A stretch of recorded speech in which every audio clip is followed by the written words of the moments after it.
പൊതുവിദ്യാഭ്യാസ വകുപ്പിനു വേണ്ടി കൈറ്റ് വിക്ടേഴ്സ് അവതരിപ്പിക്കുന്ന ഫസ്റ്റ് ബെൽ ഓഡിയോ ക്ലാസ്സിലേക്ക് സ്വാഗതം.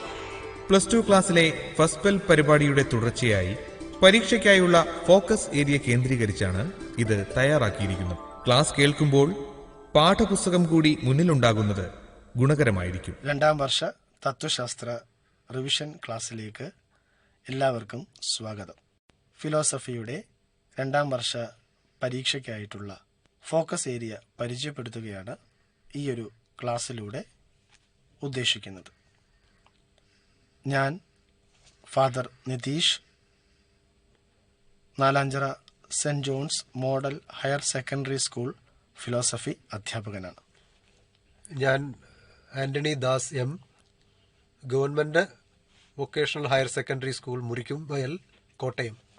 നമുക്ക് ഫിലോസഫിയുടെ ഫോക്കസ് ഏരിയകൾ ഏതൊക്കെയാണ് എന്ന് പരിചയപ്പെടാം.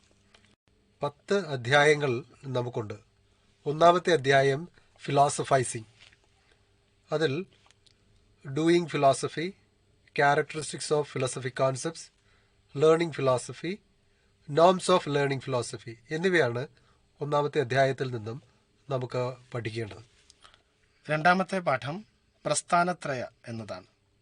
ഇതിൽ വേദങ്ങൾ, ഉപനിഷത്തുകൾ, ഭഗവത്ഗീത, ബ്രഹ്മസൂത്ര എന്നീ 4 ഗ്രന്ഥങ്ങളെ നാം അടിസ്ഥാനപ്പെടുത്തി പഠിക്കുന്നു. Brahman, Atman, relationship, concept of yoga, സ്ഥിതപ്രജ്ഞ എന്നീ ആശയങ്ങളും ഇവിടെ നാം ചർച്ച ചെയ്യുന്നു. 3ാമത്തെ അധ്യായം ദർശന. ദർശനങ്ങളിൽ നിന്നും 2 പ്രധാനപ്പെട്ട ശാഖകളെക്കുറിച്ച് നാം വിശദമായി ഇതിൽ പഠിക്കും. ആസ്തിക ദർശനങ്ങൾ, നാസ്തിക ദർശനങ്ങൾ. സ്കൂൾസ് ഓഫ് ഇന്ത്യൻ ഫിലോസഫി എന്ന് നമുക്ക് ഇംഗ്ലീഷിൽ ദർശനങ്ങളെ പറയാം. ആസ്തിക ദർശനങ്ങളെ ഓർത്തഡോക്സ് സ്കൂൾസ് എന്നും നാസ്തിക ദർശനങ്ങളെ ഹെറ്ററോഡോക്സ് സ്കൂൾസ് എന്നും പറയാം. 6 ആസ്തിക ദർശനങ്ങളാണുള്ളത്. ന്യായം, വൈശേഷികം, സാഖ്യം, യോഗം, പൂർവമീമാംസം, ഉത്തരമീമാംസം. നാസ്തിക ദർശനങ്ങൾ 3 ഉണ്ടെങ്കിലും നാം 1 മാത്രമേ ഈ വർഷത്തെ പരീക്ഷയുമായി ബന്ധപ്പെട്ട് പഠിക്കുന്നുള്ളൂ. ആ 3 ദർശനങ്ങൾ ചാർവാകം, ജൈനിസം, ബുദ്ധിസം എന്നിവയാണ്. അതിൽ ബുദ്ധിസമാണ്, അതിലെ ആര്യസത്യങ്ങൾ ഉൾപ്പെടുന്നവയാണ് നാം ഈ വർഷം ഊന്നൽ കൊടുത്ത് പഠിക്കുന്നത്. 4ാമത്തെ പാഠം കണ്ടംപററി ഇന്ത്യൻ തിങ്കേഴ്സ്. ഇവിടെ ആധുനിക ഭാരതത്തിലെ തത്വചിന്തകരെ നാം പരിചയപ്പെടുന്നു. സ്വാമി വിവേകാനന്ദൻ, മഹാത്മാഗാന്ധി, ശ്രീ അരബിന്ദോ, സർ മുഹമ്മദ് ഇക്ബാൽ എന്നീ തത്വചിന്തകരുടെ ആശയങ്ങളെയും തത്വചിന്ത സംഭാവനകളെയും നാം മനസ്സിലാക്കുന്നു. സ്വാമി വിവേകാനന്ദൻ്റെ വിശ്വമതം അല്ലെങ്കിൽ യൂണിവേഴ്സൽ റിലീജിയൻ, മഹാത്മാഗാന്ധിയുടെ സർവോദയ എന്ന ആശയം, ശ്രീ അരബിന്ദോയുടെ integral yoga and inner yoga, sir Muhammad ഇക്ബാലിൻ്റെ the nature of the self, ആത്മാവ് അല്ലെങ്കിൽ ഈഗോ എന്ന ആശയങ്ങൾ നമ്മളിവിടെ മനസ്സിലാക്കുന്നു. 5ാമത്തെ അധ്യായം ഗ്രീക്ക് ഫിലോസഫിയാണ്. യവന തത്വചിന്ത, ഗ്രീക്ക് തത്വചിന്ത. 10 ദാർശനികരെക്കുറിച്ച് പാഠപുസ്തകത്തിൽ പഠിക്കേണ്ടതുണ്ടെങ്കിലും ഈ വർഷം നമുക്ക് അതിൽ 5 ദാർശനികരെക്കുറിച്ച് പഠിച്ചാൽ മതി. Thales, Heraclitus, Socrates, Plato, Aristotle എന്നിവരെക്കുറിച്ചും അവരുടെ തത്വചിന്തയെക്കുറിച്ചുമാണ് 5ാമത്തെ അധ്യായത്തിൽ നാം പഠിക്കുന്നത്. 6ാമത്തെ അധ്യായം മോഡേൺ വെസ്റ്റേൺ ഫിലോസഫി. ആധുനിക പാശ്ചാത്യ തത്വശാസ്ത്ര ചിന്തകരെക്കുറിച്ചും അവരുടെ സംഭാവനകളെക്കുറിച്ചും നമ്മൾ ഇവിടെ പഠിക്കുന്നു. പ്രധാനമായും ആധുനിക പാശ്ചാത്യ തത്വചിന്തയുടെ 4 സിസ്റ്റത്തെ നാം കണ്ടുമുട്ടുന്നു. റാഷണലിസം, എംപിരിസിസം, ഐഡിയലിസം, മെറ്റീരിയലിസം എന്നീ 4 വിഭാഗങ്ങളെ നാം പരിചയപ്പെടുന്നു. അവയുടെ വക്താക്കളായ René Descartes, John Locke, George Wilfred Hegel, Karl Marx എന്നീ തത്വചിന്തകരുടെ ആശയങ്ങളാണ് നാം ഇവിടെ കാണുക. ഏഴാമത്തെ അധ്യായം റീസെന്റ് ട്രെൻഡ്സ് ഇൻ ഫിലോസഫി, തത്വചിന്തയിലെ ആധുനിക പ്രവണതകൾ എന്നാണ് അദ്ദേഹത്തിന്റെ പേര്. അതിൽ എക്സിസ്റ്റൻഷ്യലിസം, പ്രാഗ്മാറ്റിസം എന്നീ രണ്ട് ട്രെൻഡുകളെ കുറിച്ചാണ് നാം പഠിക്കുന്നത്. എക്സിസ്റ്റൻഷ്യലിസം അഥവാ അസ്തിത്വവാദം, പ്രാഗ്മാറ്റിസം പ്രായോഗികവാദം. ഈ രണ്ട് ഭാഗങ്ങളായിരിക്കും ഏഴാമത്തെ അധ്യായത്തിൽ നാം ഊന്നൽ കൊടുത്ത് പഠിക്കുക. എട്ടാമത്തെ അധ്യായം നൈതികത അല്ലെങ്കിൽ നീതിശാസ്ത്രം, എത്തിക്സ് എന്ന പാഠമാണ്. ഇവിടെ നാം എത്തിക്സ് എന്ന വാക്കിൻ്റെ ഉത്ഭവം, എത്തിക്സ് എന്നതിൻ്റെ നിർവചനം, വെർച്യൂസ് അല്ലെങ്കിൽ ഗുണങ്ങൾ, പുണ്യങ്ങൾ, പ്ലേറ്റോയുടെ കാർഡിനൽ വെർച്യൂസ് എന്നീ ആശയങ്ങൾ മനസ്സിലാക്കുന്നു. ഒൻപതാമത്തെ അധ്യായം അപ്ലൈഡ് എത്തിക്സ് ആണ്. അപ്ലൈഡ് എത്തിക്സ് പ്രായോഗികമായ നൈതികത. അതിൽ അതിൻ്റെ സ്കോപ്പ് നമ്മൾ പഠിക്കും. Scope of applied ethics. Professional ethics applied എത്തിക്സിൻ്റെ ഒരു ഭാഗം. പ്രൊഫഷണൽ എത്തിക്സിൽ നാം പഠിക്കുന്നത് ടീച്ചർ സ്റ്റുഡൻറ് എത്തിക്സ് ആണ്. അപ്ലൈഡ് എത്തിക്സിൻ്റെ മറ്റൊരു ഏരിയ എൻവിയോൺമെൻ്റൽ എത്തിക്സ്. ഇവയാണ് ഒൻപതാമത്തെ അധ്യായത്തിൽ നാം പഠിക്കുന്നത്. അവസാനത്തെയും പത്താമത്തേതുമായ പാഠം ഫിലോസഫി ഓഫ് റിലീജിയനാണ്, മത തത്വചിന്ത. ഇവിടെ റിലീജിയൻ, മതം എന്ന വാക്കിൻ്റെ അർത്ഥം എന്ത് എന്ന് പഠിക്കുന്നു. അതിന് പോൾ ടില്ലിക് നൽകിയ നിർവചനം എന്ത് എന്ന് മനസ്സിലാക്കുന്നു. ഫിലോസഫി ഓഫ് റിലീജിയനും തിയോളജിയും, മതതത്വചിന്തയും ദൈവശാസ്ത്രവും തമ്മിലുള്ള വ്യത്യാസം എന്ത് എന്ന് മനസ്സിലാക്കുന്നു. ഇത്രയുമാണ് നമുക്ക് ഈ ഒരു വർഷം പഠിക്കുവാനായിട്ടുള്ള ഫിലോസഫിയുടെ പ്രധാന പാഠഭാഗങ്ങൾ. ഇനി നമുക്ക് ഓരോ പാഠങ്ങളെയും ആസ്പദമാക്കിയുള്ള പ്രധാന ആശയങ്ങൾ, അവയുമായി ബന്ധപ്പെട്ടിട്ടുള്ള ചോദ്യങ്ങൾ, ഏതാനും ചോദ്യ മാതൃകകൾ എന്നിവ പരിചയപ്പെടാം. ഒന്നാമത്തെ അധ്യായം ഫിലോസഫൈസിങ് ആണല്ലോ. ഇതിൽ രണ്ട് ഭാഗങ്ങളുണ്ട് എന്ന് നമ്മൾ നേരത്തെ പറയുകയും ചെയ്തു. Doing philosophy, learning philosophy. തത്വചിന്തയിൽ ഏർപ്പെടുക എന്നതാണ് ഡൂയിങ് ഫിലോസഫി. തത്വശാസ്ത്ര പഠനം ആണ് ലേണിംഗ് ഫിലോസഫി. ഈ ഡൂയിങ് ഫിലോസഫി എന്നാൽ എന്ത്, അല്ലെങ്കിൽ തത്വചിന്തയിൽ ഏർപ്പെടൽ എന്നാൽ എന്ത്, ഇത്തരത്തിലൊരു ചോദ്യമൊക്കെ നമുക്ക് പ്രതീക്ഷിക്കാം. നമ്മൾ ഡെലിബറേറ്റ് ഫിലോസഫൈസിങ്ങിനെയാണ് ഡൂയിങ് ഫിലോസഫി എന്ന് പറയുക. ബോധപൂർവം നാം ചിന്തയിൽ ഏർപ്പെടുന്ന ഒരു പ്രക്രിയയാണ് ഫിലോസഫൈസിങ്, ഡൂയിങ് ഫിലോസഫി എന്നതുകൊണ്ട് അർത്ഥമാക്കുന്നത്. നമുക്ക് എങ്ങനെയെല്ലാം ബോധപൂർവം ചിന്തയിൽ ഏർപ്പെടാം? നമുക്ക് നിശ്ചിത പ്രശ്നങ്ങൾ ചർച്ച ചെയ്യാനുണ്ട്. അവ ചിലപ്പോൾ സാഹിത്യത്തിലെ ആകാം, നിത്യജീവിതത്തിലെ ആവാം, ഏത് വിഷയവുമായി ബന്ധപ്പെട്ടാകാം. അവയെക്കുറിച്ച് ബോധപൂർവം കൃത്യമായി നാം ചിന്തയിൽ ഏർപ്പെടുമ്പോൾ അത് ഫിലോസഫൈസിംഗ്. നാം ഇന്ന് കാണുന്ന എല്ലാ തത്വചിന്തയും എല്ലാ ശാസ്ത്രത്തിൻ്റെ ഉൽപ്പന്നങ്ങളും ഇത്തരത്തിൽ ബോധപൂർവം ചിന്തയിൽ ഏർപ്പെട്ട് രൂപീകരിച്ചിട്ടുള്ളവയാണ്. തത്വചിന്തയിൽ ഏർപ്പെടുന്ന ആശയങ്ങളുണ്ട്. ഈ ആശയങ്ങൾക്ക് നിശ്ചിത സ്വഭാവമുണ്ട്. അത്തരത്തിൽ 3 പ്രധാനപ്പെട്ട സ്വഭാവ സവിശേഷതകൾ താത്വിക ആശയങ്ങൾക്കുണ്ടാവണം. ആ 3 ആശയങ്ങളും പരീക്ഷയ്ക്ക് ചോദ്യമായിട്ട് വരാം. അവ 1 കോമൺ, 2 സെൻട്രൽ, 3 കണ്ടസ്റ്റബിൾ. കോമൺ എന്ന് പറഞ്ഞാൽ പൊതുവായതായിരിക്കണം തത്വചിന്തയുടെ ആശയങ്ങൾ. എങ്ങനെയാണ് പൊതുവായതാവുക? ഏതെങ്കിലും ഒരു വ്യക്തിയുടെ വ്യക്തിപരമായിട്ടുള്ള കാര്യങ്ങൾക്ക് ഒരിക്കലും താത്വിക ആശയമായിട്ട് നമുക്ക് പരിഗണിക്കാൻ കഴിയത്തില്ല. അത് പൊതുസമൂഹത്തെ, പൊതുജനത്തെ ബാധിക്കുന്ന ഒരു വിഷയത്തെ മാത്രമേ താത്വികം എന്ന് നമുക്ക് പറയാൻ കഴിയുള്ളൂ. അതുപോലെ താത്വിക ആശയങ്ങൾ സെൻട്രൽ ആയിരിക്കണം.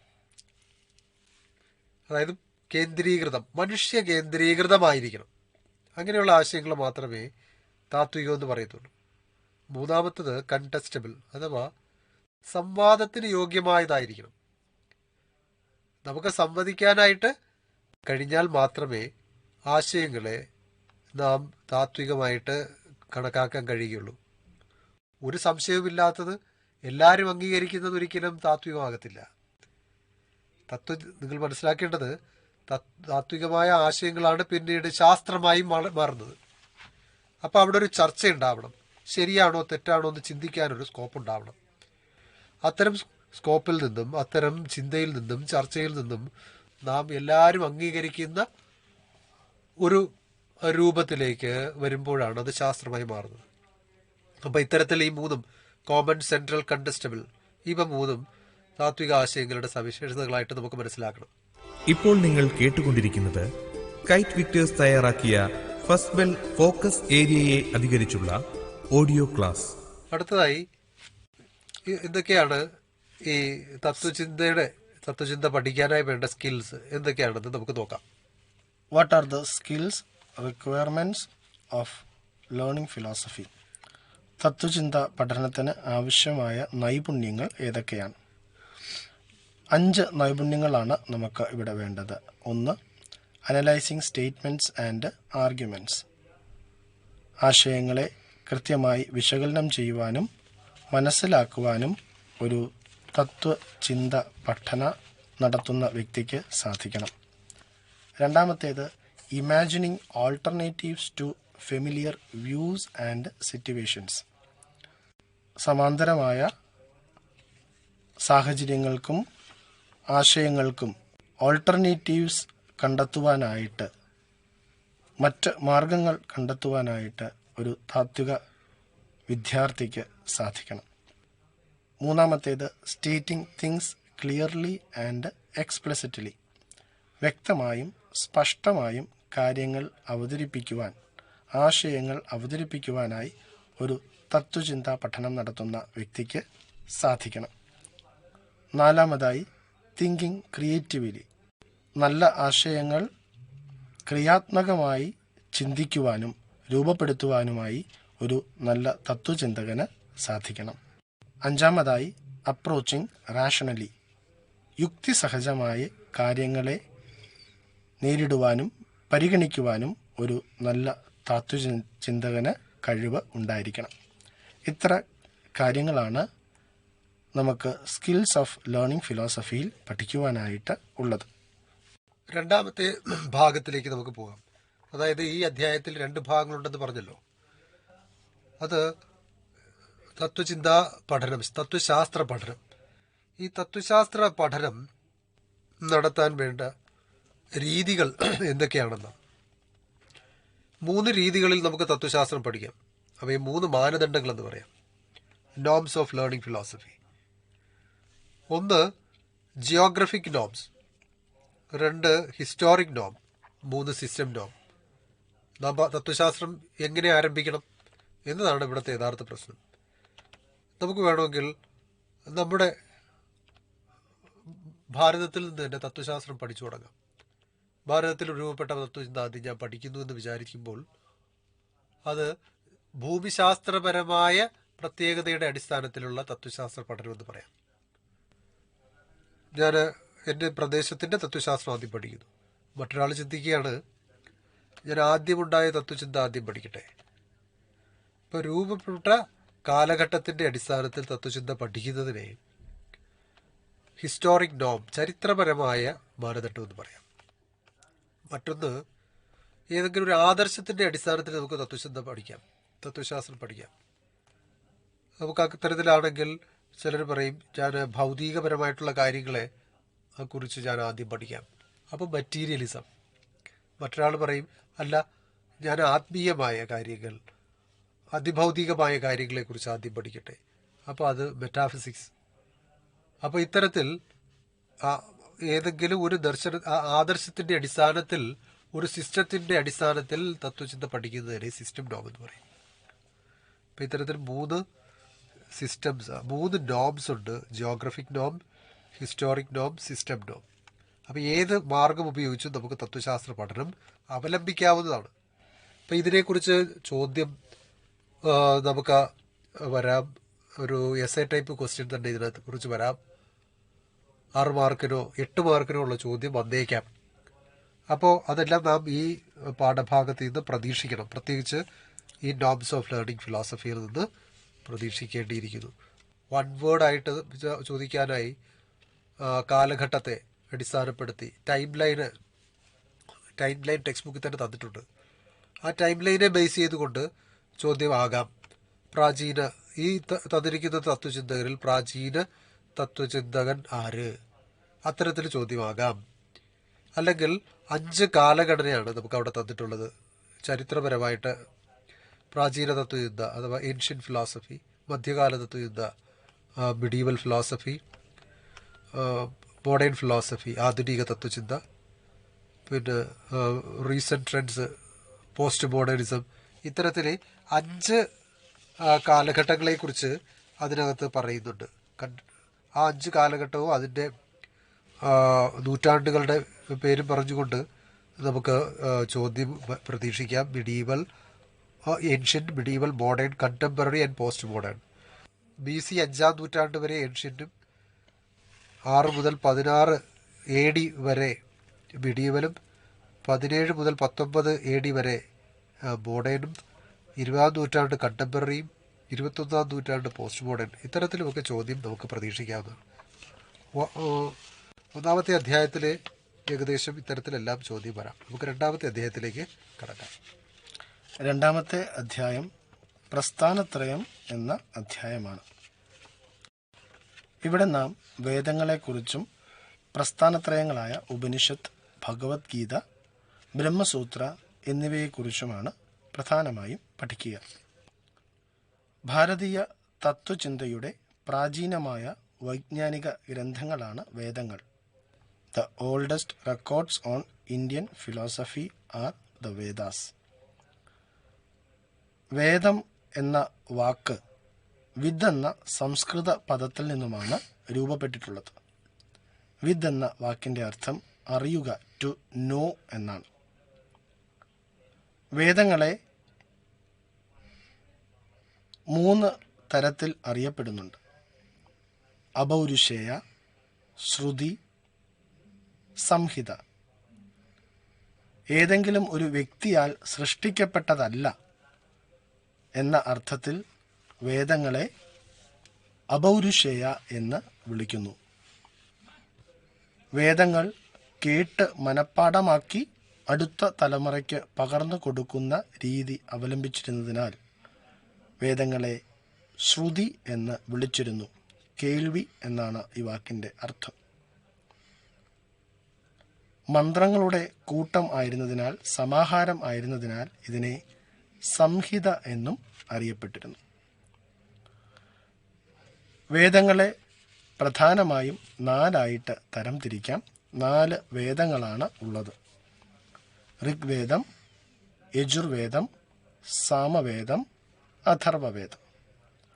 ഓരോ വേദങ്ങളെയും വീണ്ടും 4 ഗണങ്ങളായി തിരിക്കുവാൻ സാധിക്കും. അവ മന്ത്രങ്ങൾ, ബ്രാഹ്മണങ്ങൾ, ആരണ്യകങ്ങൾ, ഉപനിഷത്തുകൾ എന്നിങ്ങനെയാണ്. മന്ത്രങ്ങളും ബ്രാഹ്മണങ്ങളും കൂടി ചേരുന്ന ഭാഗത്തെ കർമ്മകാണ്ഡം എന്നും ആരണ്യകങ്ങളും ഉപനിഷത്തുകളും കൂടിച്ചേരുന്ന ഭാഗത്തെ ജ്ഞാനകാണ്ഡം എന്നും പറയുന്നു. മന്ത്രങ്ങളും ബ്രാഹ്മണങ്ങളും കർമ്മത്തിന്, ആചാരങ്ങൾക്ക് പ്രാധാന്യം കൊടുക്കുന്നതിനാൽ അവയെ കർമ്മകാണ്ഡ എന്ന് വിളിക്കുന്നു. ആരണ്യകങ്ങളും ഉപനിഷത്തുകളും അറിവിന് പ്രാധാന്യം കൊടുക്കുന്നതുകൊണ്ട് അവയെ ജ്ഞാനകാണ്ഡം എന്നും വിളിക്കുന്നു. വേദങ്ങളെ അടിസ്ഥാനപ്പെടുത്തി ഒരു ചാർട്ട് വരയ്ക്കുവാനോ അവയെ സംബന്ധിച്ച് ഒരു കുറിപ്പ് തയ്യാറാക്കുവാനോ ചോദ്യങ്ങൾ കടന്നു വരാം. അടുത്തതായി നമുക്ക് പഠിക്കുവാനായിട്ടുള്ളത് പ്രസ്ഥാനത്രയങ്ങളെക്കുറിച്ചാണ്. എന്താണ് പ്രസ്ഥാനത്രയങ്ങൾ? ഉപനിഷത്ത്, ഭഗവത്ഗീത, ബ്രഹ്മസൂത്ര ഇവ 3 ചേരുന്നതാണ് പ്രസ്ഥാനത്രയങ്ങൾ. ഇവയെ ഭാരതീയ തത്വശാസ്ത്രത്തിൻ്റെ 3 തൂണുകൾ ട്രിപ്ലറ്റ്സ് അല്ലെങ്കിൽ 3 പില്ലേഴ്സ് എന്ന് അറിയപ്പെടുന്നു. എന്താണ് ഉപനിഷത്ത് എന്ന വാക്കിൻ്റെ അർത്ഥം? ഉപനിഷദ് എന്ന 3 സംസ്കൃത പദങ്ങളിൽ നിന്നുമാണ് ഉപനിഷത്ത് എന്ന വാക്ക് രൂപപ്പെട്ടിട്ടുള്ളത്. അടുത്ത് ഭക്തിപൂർവം ഇരിക്കുക എന്നാണ് ഈ വാക്കിൻ്റെ അർത്ഥം. ഗുരുവിൻ്റെ അടുക്കൽ ഭക്തിപൂർവം ഇരുന്നു കൊണ്ട് അറിവ് സമ്പാദിക്കുന്ന പ്രക്രിയയാണ് ഇവിടെ അർത്ഥമാക്കുന്നത്. ഉപനിഷത്തുകളെ വേദാന്തങ്ങൾ എന്നും വിളിക്കുന്നു. കാരണം വേദങ്ങളുടെ അവസാന ഭാഗം ആണ് ഉപനിഷത്ത് എന്നതിനാൽ ഉപനിഷത്തുകൾ വേദാന്തങ്ങൾ എന്ന് അറിയപ്പെടുന്നു. പ്രധാനമായും 10 ഉപനിഷത്തുകളാണ് ഉള്ളത്. ഈ ഉപനിഷത്തുകളുടെ പേരുകൾ പഠിച്ചിരിക്കുന്നത് നമുക്ക് ഒബ്ജക്റ്റീവ് ടൈപ്പ് ക്വസ്റ്റ്യൻസിന് 1-2 മാർക്കിനുള്ള ചോദ്യങ്ങൾക്ക് ഉത്തരം എഴുതുവാൻ നമ്മെ സഹായിച്ചേക്കാം. ഉപനിഷത്തുകളുടെ പ്രധാന പ്രബോധനം, കേന്ദ്ര പ്രബോധനം അല്ലെങ്കിൽ സെൻട്രൽ ടീച്ചിങ് എന്ന് പറയുന്നത് Brahman and atman R identical, ബ്രഹ്മനും ആത്മനും ഒന്നാണ് എന്ന പ്രസ്താവനയാണ്. ഇതിനെക്കുറിച്ച് ഒരു ചോദ്യം നമുക്ക് തീർച്ചയായിട്ടും പ്രതീക്ഷിക്കാം. ബ്രഹ്മനും ആത്മനും ഒന്നാണ് എന്ന ഈ പ്രസ്താവനയെ സമർത്ഥിക്കുക എന്നോ ഉപനിഷത്തുകളുടെ അടിസ്ഥാന പ്രമേയം എന്താണ് എന്ന് വിവരിക്കുക എന്നോ നമുക്ക് ചോദ്യങ്ങൾ പ്രതീക്ഷിക്കാം. 2 പ്രധാന യാഥാർത്ഥ്യങ്ങളെ, ആശയങ്ങളെയാണ് നമുക്ക് ഉപനിഷത്തുകളിൽ കാണുവാനായിട്ട് സാധിക്കുക. 1 ബ്രഹ്മൻ, 2 ആത്മൻ. ബ്രഹ്മൻ എന്നത് പ്രപഞ്ചത്തിൻ്റെ അടിസ്ഥാന തത്വമാണ്, പ്രിൻസിപ്പിൾ ബിഹൈൻഡ് യൂണിവേഴ്സ്. ആത്മൻ എന്നുള്ളത് ഒരു മനുഷ്യൻ്റെ, ഒരു വ്യക്തിയുടെ പിന്നിലെ തത്വമാണ്, പ്രിൻസിപ്പിൾ ബിഹൈൻഡ് മാൻ. ബൃഹ് എന്ന സംസ്കൃത പദത്തിൽ നിന്നുമാണ് ബ്രഹ്മൻ എന്ന വാക്ക് വന്നിട്ടുള്ളത്. ബൃഹ് എന്ന വാക്കിൻ്റെ അർത്ഥം ഉത്ഭവിക്കുക അല്ലെങ്കിൽ പൊട്ടിമുളയ്ക്കുക എന്നൊക്കെ ആണ്. ചാന്തോക്യ ഉപനിഷത്ത് ബ്രഹ്മനെ തജ്ജലൻ എന്നാണ് വിശേഷിപ്പിക്കുന്നത്. അതിൻ്റെ അർത്ഥം പ്രപഞ്ചം ബ്രഹ്മനാൽ സൃഷ്ടിക്കപ്പെട്ടു, പ്രപഞ്ചം ബ്രഹ്മനാൽ നിലനിർത്തപ്പെടുന്നു, പ്രപഞ്ചം ബ്രഹ്മനിലേക്ക് തിരികെ ചേരുന്നു എന്നാണ്. ആത്മൻ എന്ന വാക്ക് അർത്ഥമാക്കുന്നത് ബ്രത്ത് അല്ലെങ്കിൽ ശ്വാസം എന്നാണ്. ആത്മൻ മനുഷ്യനിൽ നിറഞ്ഞു നിൽക്കുന്ന അടിസ്ഥാന തത്വമാണ് എന്ന് നാം കണ്ടു. മാണ്ഡൂക്യ ഉപനിഷത്ത് ആത്മാവിൻ്റെ 4 തരത്തിലുള്ള അവസ്ഥകളെക്കുറിച്ച് പ്രതിപാദിക്കുന്നുണ്ട്. ഈ 4 അവസ്ഥകൾ ജാഗ്രത്, സ്വപ്ന, സുഷുപ്തി, തൂര്യ എന്നിവയാണ്. ഈ 4 തരത്തിലുള്ള അവസ്ഥകൾ ഏതൊക്കെയെന്ന് ഒരു ചോദ്യം നമുക്ക് ഇവിടെ നിന്നും പ്രതീക്ഷിക്കാവുന്നതാണ്. ബൃഹദാരണ്യക ഉപനിഷത്ത് ആത്മസാക്ഷാത്കാരത്തിന് 3 ഘട്ടങ്ങൾ നിർദ്ദേശിക്കുന്നുണ്ട്.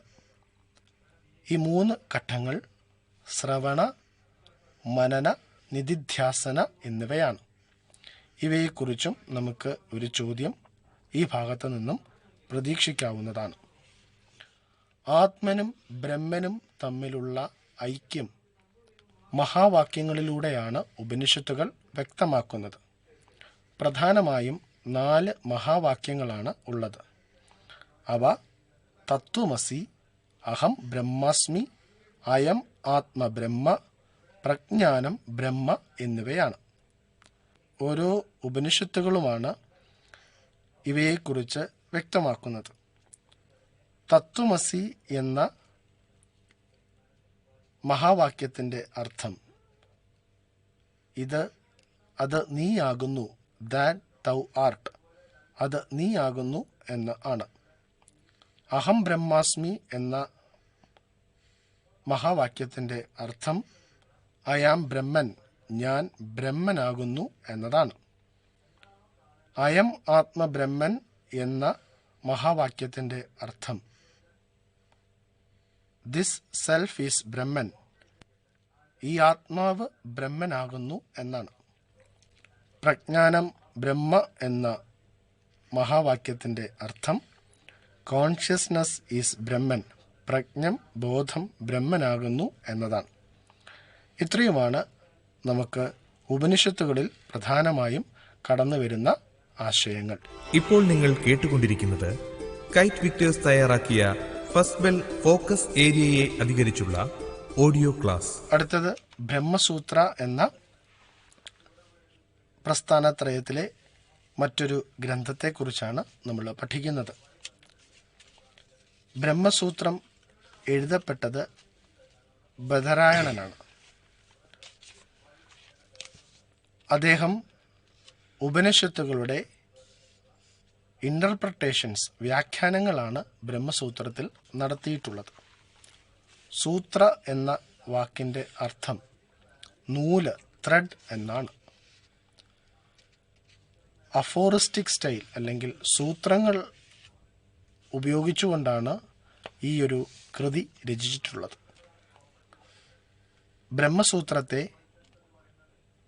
വേദാന്ത സൂത്ര എന്നും ഉത്തര മീമാംസ സൂത്ര എന്നും അറിയപ്പെടുന്നു. ബ്രഹ്മസൂത്രം 4 ഭാഗങ്ങളായി തിരിച്ചിട്ടുണ്ട്.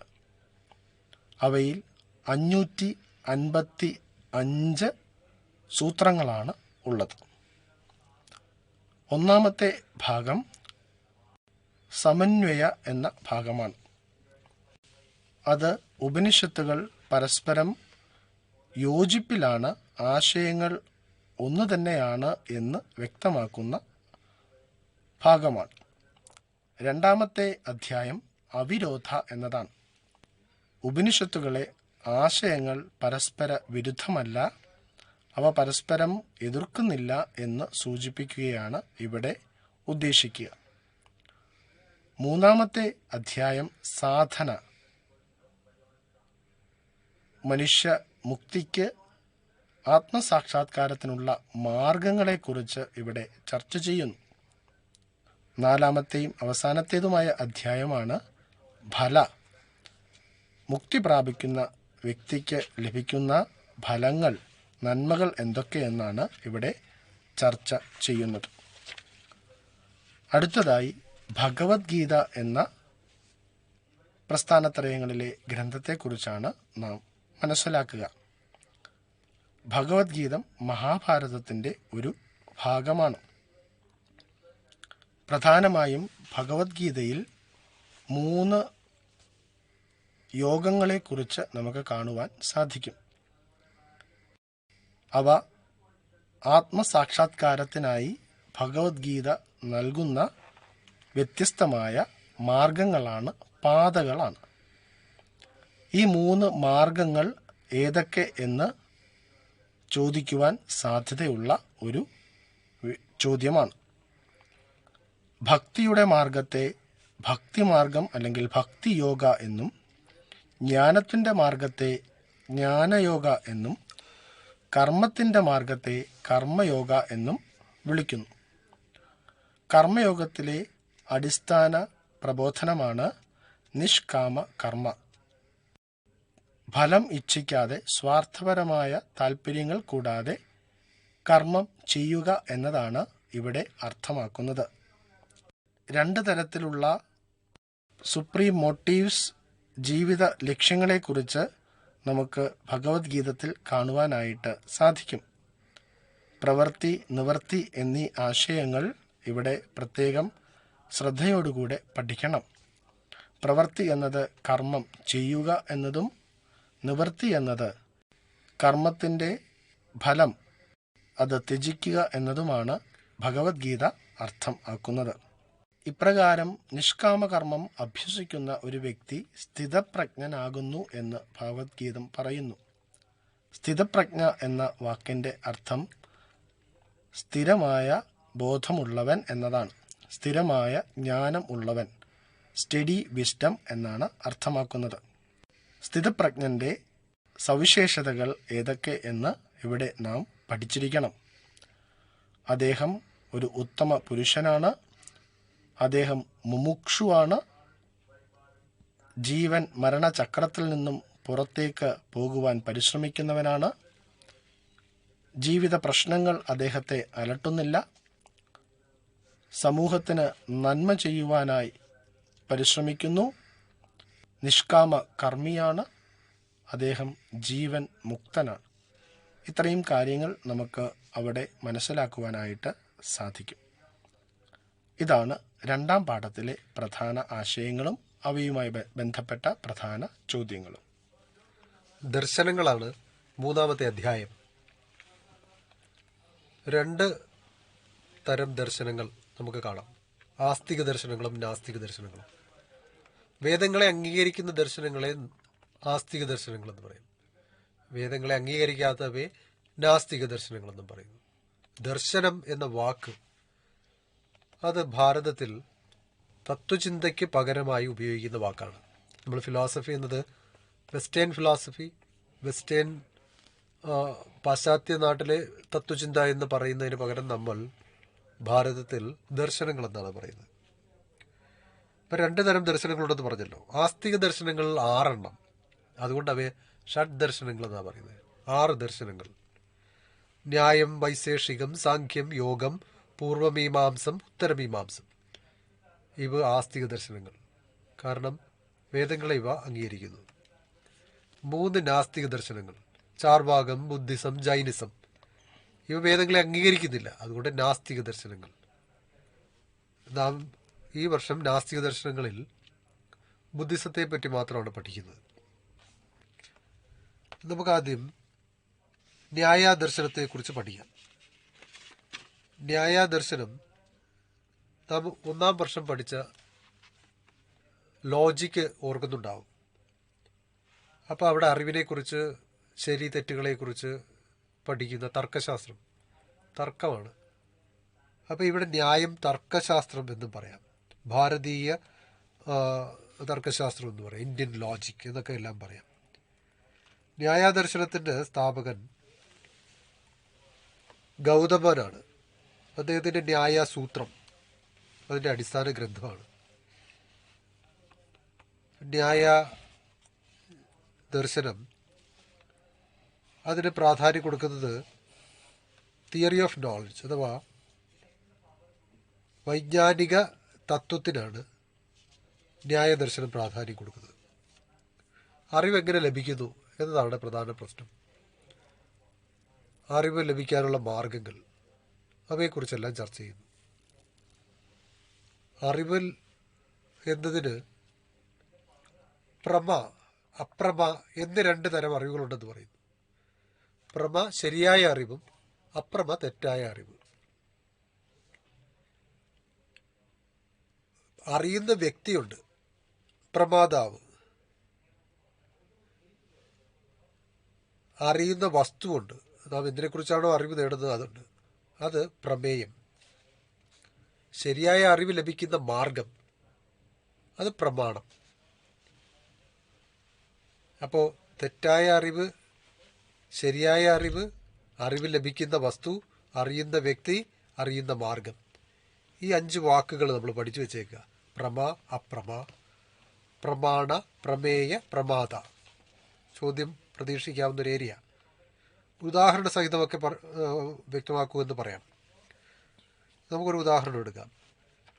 നാം മങ്ങിയ വെളിച്ചത്തിൽ നടക്കുമ്പോൾ താഴെ റോഡിൽ ഒരു വസ്തുവിനെ കണ്ട് നമ്മൾ പേടിക്കുക.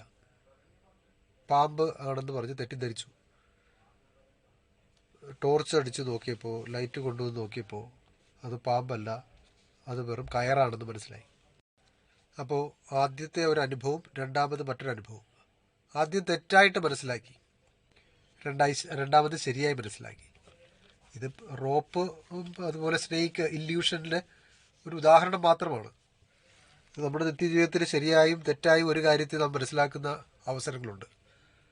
അപ്പോൾ റോപ്പിൽ നാം പാമ്പിനെ കണ്ടപ്പോൾ അത് അപ്രമയാണ്. എന്നാൽ റോപ്പായിട്ട് തന്നെ മനസ്സിലാക്കിയപ്പോൾ അത് പ്രമ. ഈ റോപ്പിൽ പാമ്പിനെ കണ്ടവൻ അല്ലെങ്കിൽ റോപ്പിനെ തന്നെ കണ്ട വ്യക്തി അത് പ്രമാതാവാണ്. പ്രമേയം എന്നുള്ളത് റോപ്പും പാമ്പും ഒക്കെയാണ് ഇതിൻ്റെ പ്രമേയം. നാം ഏത് മാർഗത്തിലൂടെയാണ് ഇത് കണ്ടത്, കാഴ്ച, അത് ഇതിൻ്റെ പ്രമാണം. അപ്പോൾ നമുക്ക് 4 രീതിയിൽ ഇത്തരത്തിൽ അറിവ് ലഭിക്കുമെന്നാണ് ന്യായ ദർശനം സ്ഥാപിക്കുന്നത്.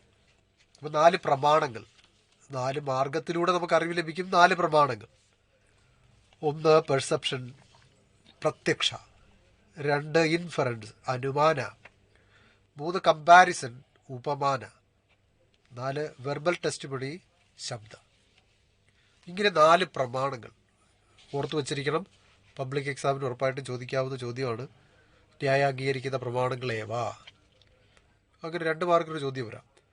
ഇനി ന്യായ അംഗീകരിക്കുന്ന പ്രമാണങ്ങളെക്കുറിച്ചൊരു ലേഖനം തയ്യാറാക്കുക അല്ലെങ്കിൽ വിശദീകരിക്കുക എന്ന് പറഞ്ഞിട്ട് ഒരു ഡിസ്ക്രിപ്റ്റീവ് ചോദ്യം, ഒരു എസ്സേ ടൈപ്പ് ക്വസ്റ്റ്യൻ ചോദിക്കാനും സാധ്യതയുണ്ട്. അപ്പോൾ നാം ഇനി പഠിക്കുന്ന കാര്യങ്ങളൊക്കെ ഒന്ന് ശ്രദ്ധിച്ചോളൂ. ആദ്യം പ്രത്യക്ഷ നമുക്ക് മനസ്സിലാക്കാം.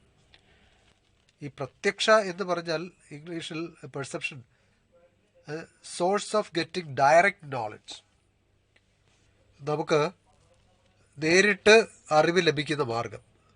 പ്രത്യക്ഷ ജ്ഞാനത്തിൻ്റെ സാധ്യത പക്ഷെ വിശാലവുമാണ്.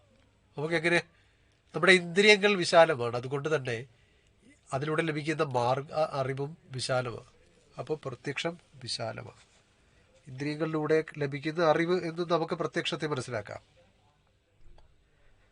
പ്രത്യക്ഷം പ്രധാനമായി 2 തരമാണ്. 2 തരം പ്രത്യക്ഷം എന്ന് പറയുമ്പോൾ ഇംഗ്ലീഷിൽ ordinary perception, extra ordinary perception എന്ന് പറയാം. മലയാളത്തിൽ ലൗകികം, അലൗകികം. ലൗകിക പ്രത്യക്ഷം അഥവാ ഓർഡിനറി പെർസെപ്ഷൻ 2 തരം: ആന്തരികം, ഇൻറ്റേർണൽ; ബാഹ്യം, എക്സ്റ്റേണൽ. ഈ എക്സ്റ്റേണൽ പെർസെപ്ഷൻ, ഓർഡിനറി പെർസെപ്ഷനായ എക്സ്റ്റേണൽ പെർസെപ്ഷന് 5 തരമാണ്. നമുക്ക് 5 ഇന്ദ്രിയങ്ങളില്ലേ, അതുപോലെ 5 തരം പെർസെപ്ഷനുണ്ട്, പ്രത്യക്ഷമുണ്ട്. കാഴ്ച, വിഷ്വൽ പെർസെപ്ഷൻ എന്ന് പറയാം. ശ്രവണം, ഓഡിറ്ററി പെർസെപ്ഷൻ എന്ന് പറയാം. ഗന്ധം, ഓൾഫാക്ടറി പെർസെപ്ഷൻ. സ്പർശം, ടാക്ച്വൽ പെർസെപ്ഷൻ. രുചി, ഗസ്റ്റേറ്ററി പെർസെപ്ഷൻ എന്ന് പറയാം. ഇനി എക്സ്ട്രാ ഓർഡിനറി പെർസെപ്ഷൻ, അത് 3 തരമാണ്. അത് പെർസെപ്ഷൻ ഓഫ് ക്ലാസസ് അഥവാ ഗണത്തെക്കുറിച്ചുള്ള അറിവ്. കോംപ്ലിക്കേറ്റഡ് പെർസെപ്ഷൻ അഥവാ സങ്കീർണമായ അറിവ്. ഇൻഡ്യൂട്ടീവ് പെർസെപ്ഷൻ, ഈ അന്തർജ്ഞാനം. ഇവയെക്കുറിച്ച് വിശദമായി നമുക്ക് പഠിക്കേണ്ടതില്ല. ഇവയുടെ എണ്ണം ക്രമമായിട്ട് ആ ചാർട്ട് രൂപത്തിലുള്ളത് പഠിക്കാനായിട്ട് ശ്രദ്ധിക്കുക. 2ാമത്തെ പ്രമാണം അനുമാനം, ഇൻഫറൻസ്. ഇൻഫറൻസൊക്കെ നമ്മൾ 1ാം വർഷം പഠിച്ചിട്ടുള്ളതാണ്. തന്നിരിക്കുന്ന 1 അതിലധികമോ പ്രസ്താവനകളിൽ നിന്ന് പുതിയൊരെണ്ണം നിഗമനമായി രൂപപ്പെടുത്തുന്ന നമ്മുടെ മനസ്സിൻ്റെ ഒരു ഫാക്കൽറ്റിയാണ് ശരിക്കും പറഞ്ഞാൽ ഇൻഫറൻസ്. ഇവിടെ ഇൻഫറൻസിനെ ഒരു ശരിയായ മാർഗമായി, അറിവ് ലഭിക്കുന്ന മാർഗമായിട്ട് ന്യായ അംഗീകരിച്ചിട്ടുണ്ട്. അപ്പോൾ ഈ ഇൻഫറൻസിൽ നാം 1ാം വർഷം പഠിച്ചതുപോലെ അരിസ്റ്റോട്ടലിൻ്റെ സിലജസാണ് പഠിച്ചത്. അരിസ്റ്റോട്ടലിൻ്റെ അനുമാനമാണ് പഠിച്ചത്. അതിൽ മേജർ പ്രമിസ്, മൈനർ പ്രമിസ്, കൺക്ലൂഷനുണ്ട്. Major term, minor term, middle term ഉണ്ട്. ഇവിടെയും അതെല്ലാം ഉണ്ട്. ഇവിടെ major term, minor term, middle term എന്നതിന് പകരം പക്ഷാഹേതു സാധ്യ എന്ന് പറയുന്നു.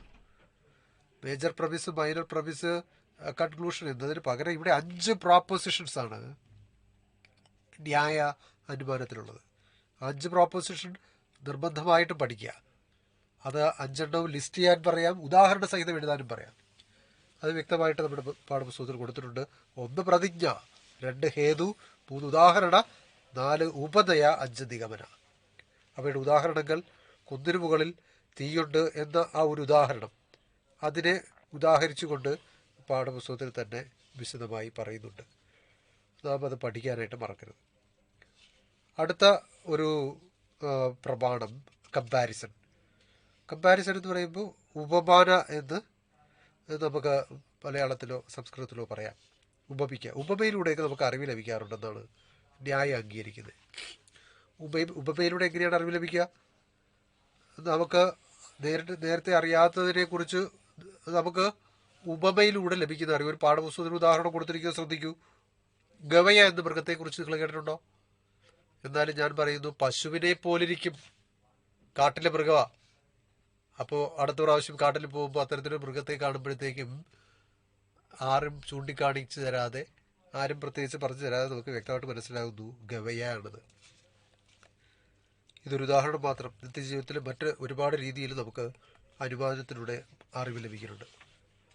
നാലാമത്തെ ഒരു പ്രമാണമാണ് ശബ്ദ. നാം ഇപ്പോൾ കേൾക്കുന്ന ശബ്ദവുമായി യാതൊരു ബന്ധവുമില്ല. പക്ഷേ ശബ്ദം എന്ന് പറയുന്നത് ഒരു ആപ്തനിൽ നിന്ന് ലഭിക്കുന്ന വാക്യങ്ങളെ, നാം വിശ്വസിക്കുന്ന ഒരു വ്യക്തിയിൽ നിന്ന് ലഭിക്കുന്ന വാക്യങ്ങൾ, വിശ്വസ്തരിൽ നിന്ന് നാം കിട്ടുന്ന വാക്യങ്ങളൊക്കെ നാം മിക്കവാറും അറിവ് എന്നുള്ള രീതിയിൽ പരിഗണിക്കാറുണ്ട്. അത്തരം അറിവുകൾ എല്ലാം ശബ്ദമാണ്. വെർബൽ ടെസ്റ്റിമണി എന്ന് ഇംഗ്ലീഷിൽ പറയാം. വേദത്തിലെ അറിവ് ഇത്തരത്തിൽ നാം വിശ്വസ്തർ എന്ന് പറയുന്നവർ രൂപപ്പെടുത്തിയ, രേഖപ്പെടുത്തിയ, ചിട്ടപ്പെടുത്തിയ അറിവുകളാണ്. അവയും നമുക്ക് ശബ്ദ എന്നുള്ള രീതിയിൽ പരിഗണിക്കാം. ഇതാണ് ന്യായ ദർശനത്തിൻ്റെ 4 പ്രമാണങ്ങളും അറിവിനെ കുറിച്ചുള്ള സിദ്ധാന്തവും. അടുത്ത പ്രധാനപ്പെട്ട ഒരു ദർശനമാണ് വൈശേഷിക ദർശനം. വൈശേഷിക ദർശനത്തിൻ്റെ സ്ഥാപകന് കണാദൻ ആണ്. അദ്ദേഹത്തിൻ്റെ വൈശേഷിക സൂത്രം ആണ് ഇതിൻ്റെ അടിസ്ഥാന ഗ്രന്ഥം. വൈശേഷിക ഫിലോസഫി നമ്മൾ പരിശോധിക്കുമ്പോൾ പദാർത്ഥത്തെക്കുറിച്ചാണ് അത് പരാമർശിക്കുന്നത്. പദാർത്ഥ സിദ്ധാന്തം, കോൺസെപ്റ്റ് ഓഫ് കാറ്റഗറീസ്. ഈ 7 പദാർത്ഥങ്ങളാൽ പ്രപഞ്ചം രൂപപ്പെട്ടിരിക്കുന്നു എന്ന സിദ്ധാന്തത്തെയാണ് പദാർത്ഥ സിദ്ധാന്തം അഥവാ കോൺസെപ്റ്റ് ഓഫ് കാറ്റഗറീസ് എന്ന് പഠിക്കുന്നത്. ഈ ഓരോ പദാർത്ഥത്തെക്കുറിച്ച് വ്യക്തിഗതമായ ചോദ്യങ്ങൾ പ്രതീക്ഷിക്കാം. അതായത് ഉദാഹരണം, ദ്രവ്യത്തെക്കുറിച്ച് വിവരിക്കുക. എത്ര ദ്രവ്യങ്ങളുണ്ട്? 9 ദ്രവ്യങ്ങളുണ്ടെന്ന് പറയുന്നുണ്ട്. ആ 9 ദ്രവ്യങ്ങളെയും പറ്റി വിശദമായി. പഞ്ചഭൂതങ്ങൾ 5 എണ്ണമായി. എർത്ത്, എയർ, ഫയർ, വാട്ടർ, ആകാശ. പിന്നെ ടൈം, സ്പേസ്, സെൽഫ്, മനസ്സ്. ഇങ്ങനെ 4 എണ്ണവും ഈ പഞ്ചഭൂതങ്ങളും കൂടെ കൂട്ടുമ്പോൾ 9 ദ്രവ്യങ്ങളാണ്. അപ്പം ഇതെല്ലാം കൂടെ കൊണ്ടിട്ടാണ് ഈ പ്രപഞ്ചം രൂപപ്പെട്ടിരിക്കുന്നത് പറയുന്നു. അത് ദ്രവ്യങ്ങൾ. ഗുണം, അതും പുതിയൊരു പദാർത്ഥമായിട്ടാണ് പറയുന്നത്. പുതിയല്ല, ഒരു പദാർത്ഥമായിട്ട് പറയുന്നു. അത് ഇൻഡിപെൻഡൻ്റ് ആയിട്ടുള്ളൊരു പദാർത്ഥമാണ്, ഒരു കാറ്റഗറിയാണ്. എല്ലാ വസ്തുക്കൾക്കും ഗുണങ്ങളുണ്ടല്ലോ. അപ്പോൾ ദ്രവ്യത്തിൻ്റെ അടിസ്ഥാന ഒരു സ്വഭാവം കൂടിയാണ് ഈ ഗുണങ്ങൾ. കർമ്മം എന്ന് പറയുന്ന പ്രവൃത്തി തന്നെയാണ്, ആക്ഷൻ. അതും ദ്രവ്യത്തിൻ്റെ സ്വഭാവമാണ്. സാമാന്യം, ജനറൽ എന്ന് പറയുന്നത് അതും ഒരു സബ്സ്റ്റൻസ് ആണ്, ഒരു കാറ്റഗറി ആയിട്ടാണ് പറയുന്നത്. ഒരു കാറ്റഗറി തന്നെയാണത്. സാമാന്യം എന്ന് പറയുന്നത്, ജനറൽ എന്ന് പറയുമ്പോൾ വസ്തുക്കൾ കാണുന്ന ജനറലായിട്ടുള്ള കാറ്റഗറി. ഇപ്പോൾ മനുഷ്യത്വം, മാന്നസ്, അത് ഒരു നമ്മുടെ സ്വഭാവമാണ്. നമ്മളൊരു കൂട്ടം ജീവികൾ ഒരുമിച്ച് കാണുമ്പോഴത്തേക്ക് അവരിലുള്ള പൊതുവായിട്ടുള്ള കാര്യങ്ങൾ എന്ത്? ഇപ്പോൾ മനുഷ്യരെ എന്ന് പറയും ഇരുകാരികൾ ആയിട്ടുള്ള കുറച്ച് ആൾക്കാർ കാണുന്നു. മനുഷ്യർ എന്ന് പറഞ്ഞിട്ട് നാം ഒരു സംജ്ഞ കൊടുക്കുകയാണ്. കുറച്ച് നാൽക്കാലികളെ കാണുകയാണ്. പശുത്വം ആണ് അതിനകത്തുള്ളത്, പശുക്കൾ എന്ന് പറയുന്നു. അപ്പോൾ അതിൽ സ്വഭാവം, പൊതുവായ അതിനെയാണ് സാമാന്യം എന്ന് പറയുക. എന്നാൽ ഇതിന് വിപരീതമാണ് വിശേഷം. മനുഷ്യർ പല വിധങ്ങളുണ്ടെങ്കിലും ഓരോരുത്തരും ഇൻഡിപെൻഡൻ്റാണ്, ഇൻഡിവിജ്വലാണ്. നമുക്ക് ഇൻഡിവിജ്വാലിറ്റി ഉണ്ട്. അപ്പോൾ നമുക്ക് പൊതുവായ ഗുണങ്ങളോടൊപ്പം തന്നെ നമുക്ക് മാത്രമുള്ള വ്യക്തിഗതമായ ഗുണങ്ങളുമുണ്ട്. അവയും വിശേഷം എന്ന് പറയാം. സമവായം, ഇൻഹറൻസ് അടുത്ത ഒരു കാറ്റഗറിയാണ്. ബന്ധങ്ങൾ, ദ്രവ്യവും ഗുണവും തമ്മിൽ 5 തരം ബന്ധങ്ങളുണ്ടെന്നാണ് പറയുന്നത്. സമവായം എന്ന് പറയുന്നത് ബന്ധമാണ്. 5 തരം ബന്ധങ്ങൾ, അതായത് സബ്സ്റ്റൻസും ക്വാളിറ്റിയും തമ്മിലുള്ള ബന്ധം, പർട്ടിക്കുലർ യൂണിവേഴ്സും തമ്മിലുള്ള ബന്ധം, സബ്സ്റ്റൻസും കർമ്മയും തമ്മിലുള്ള ബന്ധം, ആറ്റവും ഓബ്ജക്റ്റും തമ്മിലുള്ള ബന്ധം, പാർട്ടും ഹോളും തമ്മിലുള്ള ബന്ധം. ഇത്തരത്തിൽ 5 തരം ബന്ധങ്ങളെക്കുറിച്ചും സമവായത്തിൽ പരാമർശിക്കുന്നുണ്ട്. അഭാവം മറ്റൊരു പദാർത്ഥമാണ്. അപ്പോൾ അഭാവം 4 തരം പലതരത്തിലുള്ള അഭാവങ്ങളുണ്ട് എന്ന് ഇതിൽ സൂചിപ്പിക്കുന്നുണ്ട്. അഭാവം എന്ന് പറയുന്നത് ഒരു വസ്തുവിൻ്റെ ഒരു പ്രദേശത്തില്ലാതിരിക്കുന്നൊരവസ്ഥ, അതിനെയാണ് അഭാവം എന്ന് പറയുന്നത്. അപ്പോൾ അത്തരത്തിൽ പദാർത്ഥങ്ങളെക്കുറിച്ചുള്ള പദാർത്ഥ സിദ്ധാന്തം ഓർത്തിരിക്കുക. ഇപ്പോൾ നിങ്ങൾ കേട്ടുകൊണ്ടിരിക്കുന്നത് കൈറ്റ് വിക്ടേഴ്സ് തയ്യാറാക്കിയ ഫസ്റ്റ് ബെൽ ഫോക്കസ് ഏരിയയെ അധികരിച്ചുള്ള ഓഡിയോ ക്ലാസ്. നമ്മൾ അടുത്ത് പഠിക്കുന്നത് സാഖ്യാദർശനമാണ്. സാഖ്യാദർശനം പ്രധാനമായിട്ട് രണ്ട് യാഥാർത്ഥ്യങ്ങളെക്കുറിച്ച് പറയുന്നു. രണ്ട് യാഥാർത്ഥ്യങ്ങൾ പ്രകൃതി, പുരുഷ. പ്രകൃതി നാം കാണുന്ന പ്രകൃതി തന്നെയാണ്. പുരുഷ എന്ന് പറയുമ്പോൾ ആത്മാവ്. അപ്പം ഇതിനെക്കുറിച്ചെല്ലാം നമുക്ക് വ്യക്തമായ അറിവ് സാഖ്യാദർശനത്തിൽ നിന്ന് ലഭിക്കുന്നു. പ്രധാനപ്പെട്ട ഒരു സിദ്ധാന്തം തിയറി ഓഫ് എവല്യൂഷനാണ്. Sankhya theory of evolution. സാഖ്യയുടെ തിയറി ഓഫ് എവല്യൂഷൻ നോക്കൂ, ഡാർവിൻ്റെ തിയറി ഓഫ് എവല്യൂഷനും ഒക്കെ എത്രയോ കാലഘട്ടം മുന്നെയാണ് വന്നിരിക്കുന്നത്. അപ്പം ഇവിടെ ഈ പ്രകൃതിയുടെ പരിണാമത്തെക്കുറിച്ചാണ് പറയുന്നത്. പ്രകൃതി ആദ്യം സത്വം, രജസ്, തമസ്, ഈ 3 ഗുണങ്ങൾ മാത്രം സന്തുലിതമായ ഒരു അവസ്ഥയിൽ നിലനിൽക്കുന്ന ഒരു കാലഘട്ടം. അപ്പോൾ 3 ഗുണങ്ങളും ഒരേപോലെ നിലനിൽക്കുകയാണ്. ഈ ഒരു അവസ്ഥയെ സജാതീയ പരിണാമം എന്ന് പറയാം. എന്നാൽ പിൽക്കാലത്ത് പുരുഷൻ്റെ ഇൻ്റർഫറൻസിലൂടെ, പുരുഷൻ്റെ സാമീപ്യത്തിലൂടെ പ്രകൃതിയുടെ ഈ ഗുണങ്ങൾക്ക് ഏറ്റക്കുറച്ചിലുകൾ ഉണ്ടാകുന്നു. ഈ സന്തുലിതാവസ്ഥ നഷ്ടപ്പെടുന്നു. അങ്ങനെ രണ്ടാമത്തെ പരിണാമഘട്ടം ആരംഭിക്കുകയായി, വിജാതീയ പരിണാമം. ഈ വിജാതീയ പരിണാമത്തിലൂടെ പ്രകൃതി മഹത്തായി മാറുന്നു, മഹത്ത് അഹങ്കാരമായി മാറുന്നു, അഹങ്കാരം മനസ്സായി മാറുന്നു, മനസ്സ് സെൻസ് ഓർഗൻസായി മാറുന്നു, ജ്ഞാനേന്ദ്രിയങ്ങളായി മാറുന്നു, പിന്നെ അത് കർമ്മേന്ദ്രിയങ്ങളായി മാറുന്നു, തന്മാത്രകളായി മാറുന്നു, പഞ്ചഭൂതങ്ങളായി മാറുന്നു. അപ്പം ഇത്തരത്തിലാണ് പ്രകൃതി ഇവോൾവ് ചെയ്തത്, പരിണമിച്ചത് എന്ന ഒരു സിദ്ധാന്തത്തെയാണ് നമ്മൾ എന്താ പറയുക, പരിണാമ സിദ്ധാന്തം, സാഖ്യ പരിണാമ സിദ്ധാന്തം. തുടർന്ന് നമ്മൾ യോഗാ ദർശനത്തെക്കുറിച്ചാണ് പഠിക്കുക. യോഗാസൂത്ര, പതഞ്ജലിയുടെ യോഗാസൂത്രം ഓർത്തിരിക്കുക. 1 ബോർഡ് ക്വസ്റ്റ്യനായിട്ട് വരാം. യോഗ ചിത്തവൃത്തി നിരോധ എന്നാണ് ആദ്യത്തെ വാക്യം. അപ്പോൾ ഈ യോഗാസൂത്രത്തിലെ ആദ്യത്തെ വാക്യമാണ്. അർത്ഥം എന്താ? ചിത്തവൃത്തി, ചിത്തം, മനസ്സിൻ്റെ പ്രവൃത്തികളെ, വൃത്തി, അതിനെ നിരോധിക്കുക. അതാണ് യോഗാദർശനത്തിൻ്റെ ലക്ഷ്യം. ഇതൊരു മനുഷ്യനെ അവൻ്റെ മോക്ഷത്തിലേക്ക്, സെൽഫ് റിയലൈസേഷനിലേക്ക് നയിക്കുന്ന മനുഷ്യന് അനിവാര്യമായിട്ടുള്ള ഒരു പ്രക്രിയയാണ് ചിത്തവൃത്തി നിരോധം. അതിന് സഹായിക്കുന്നു യോഗ ദർശനം.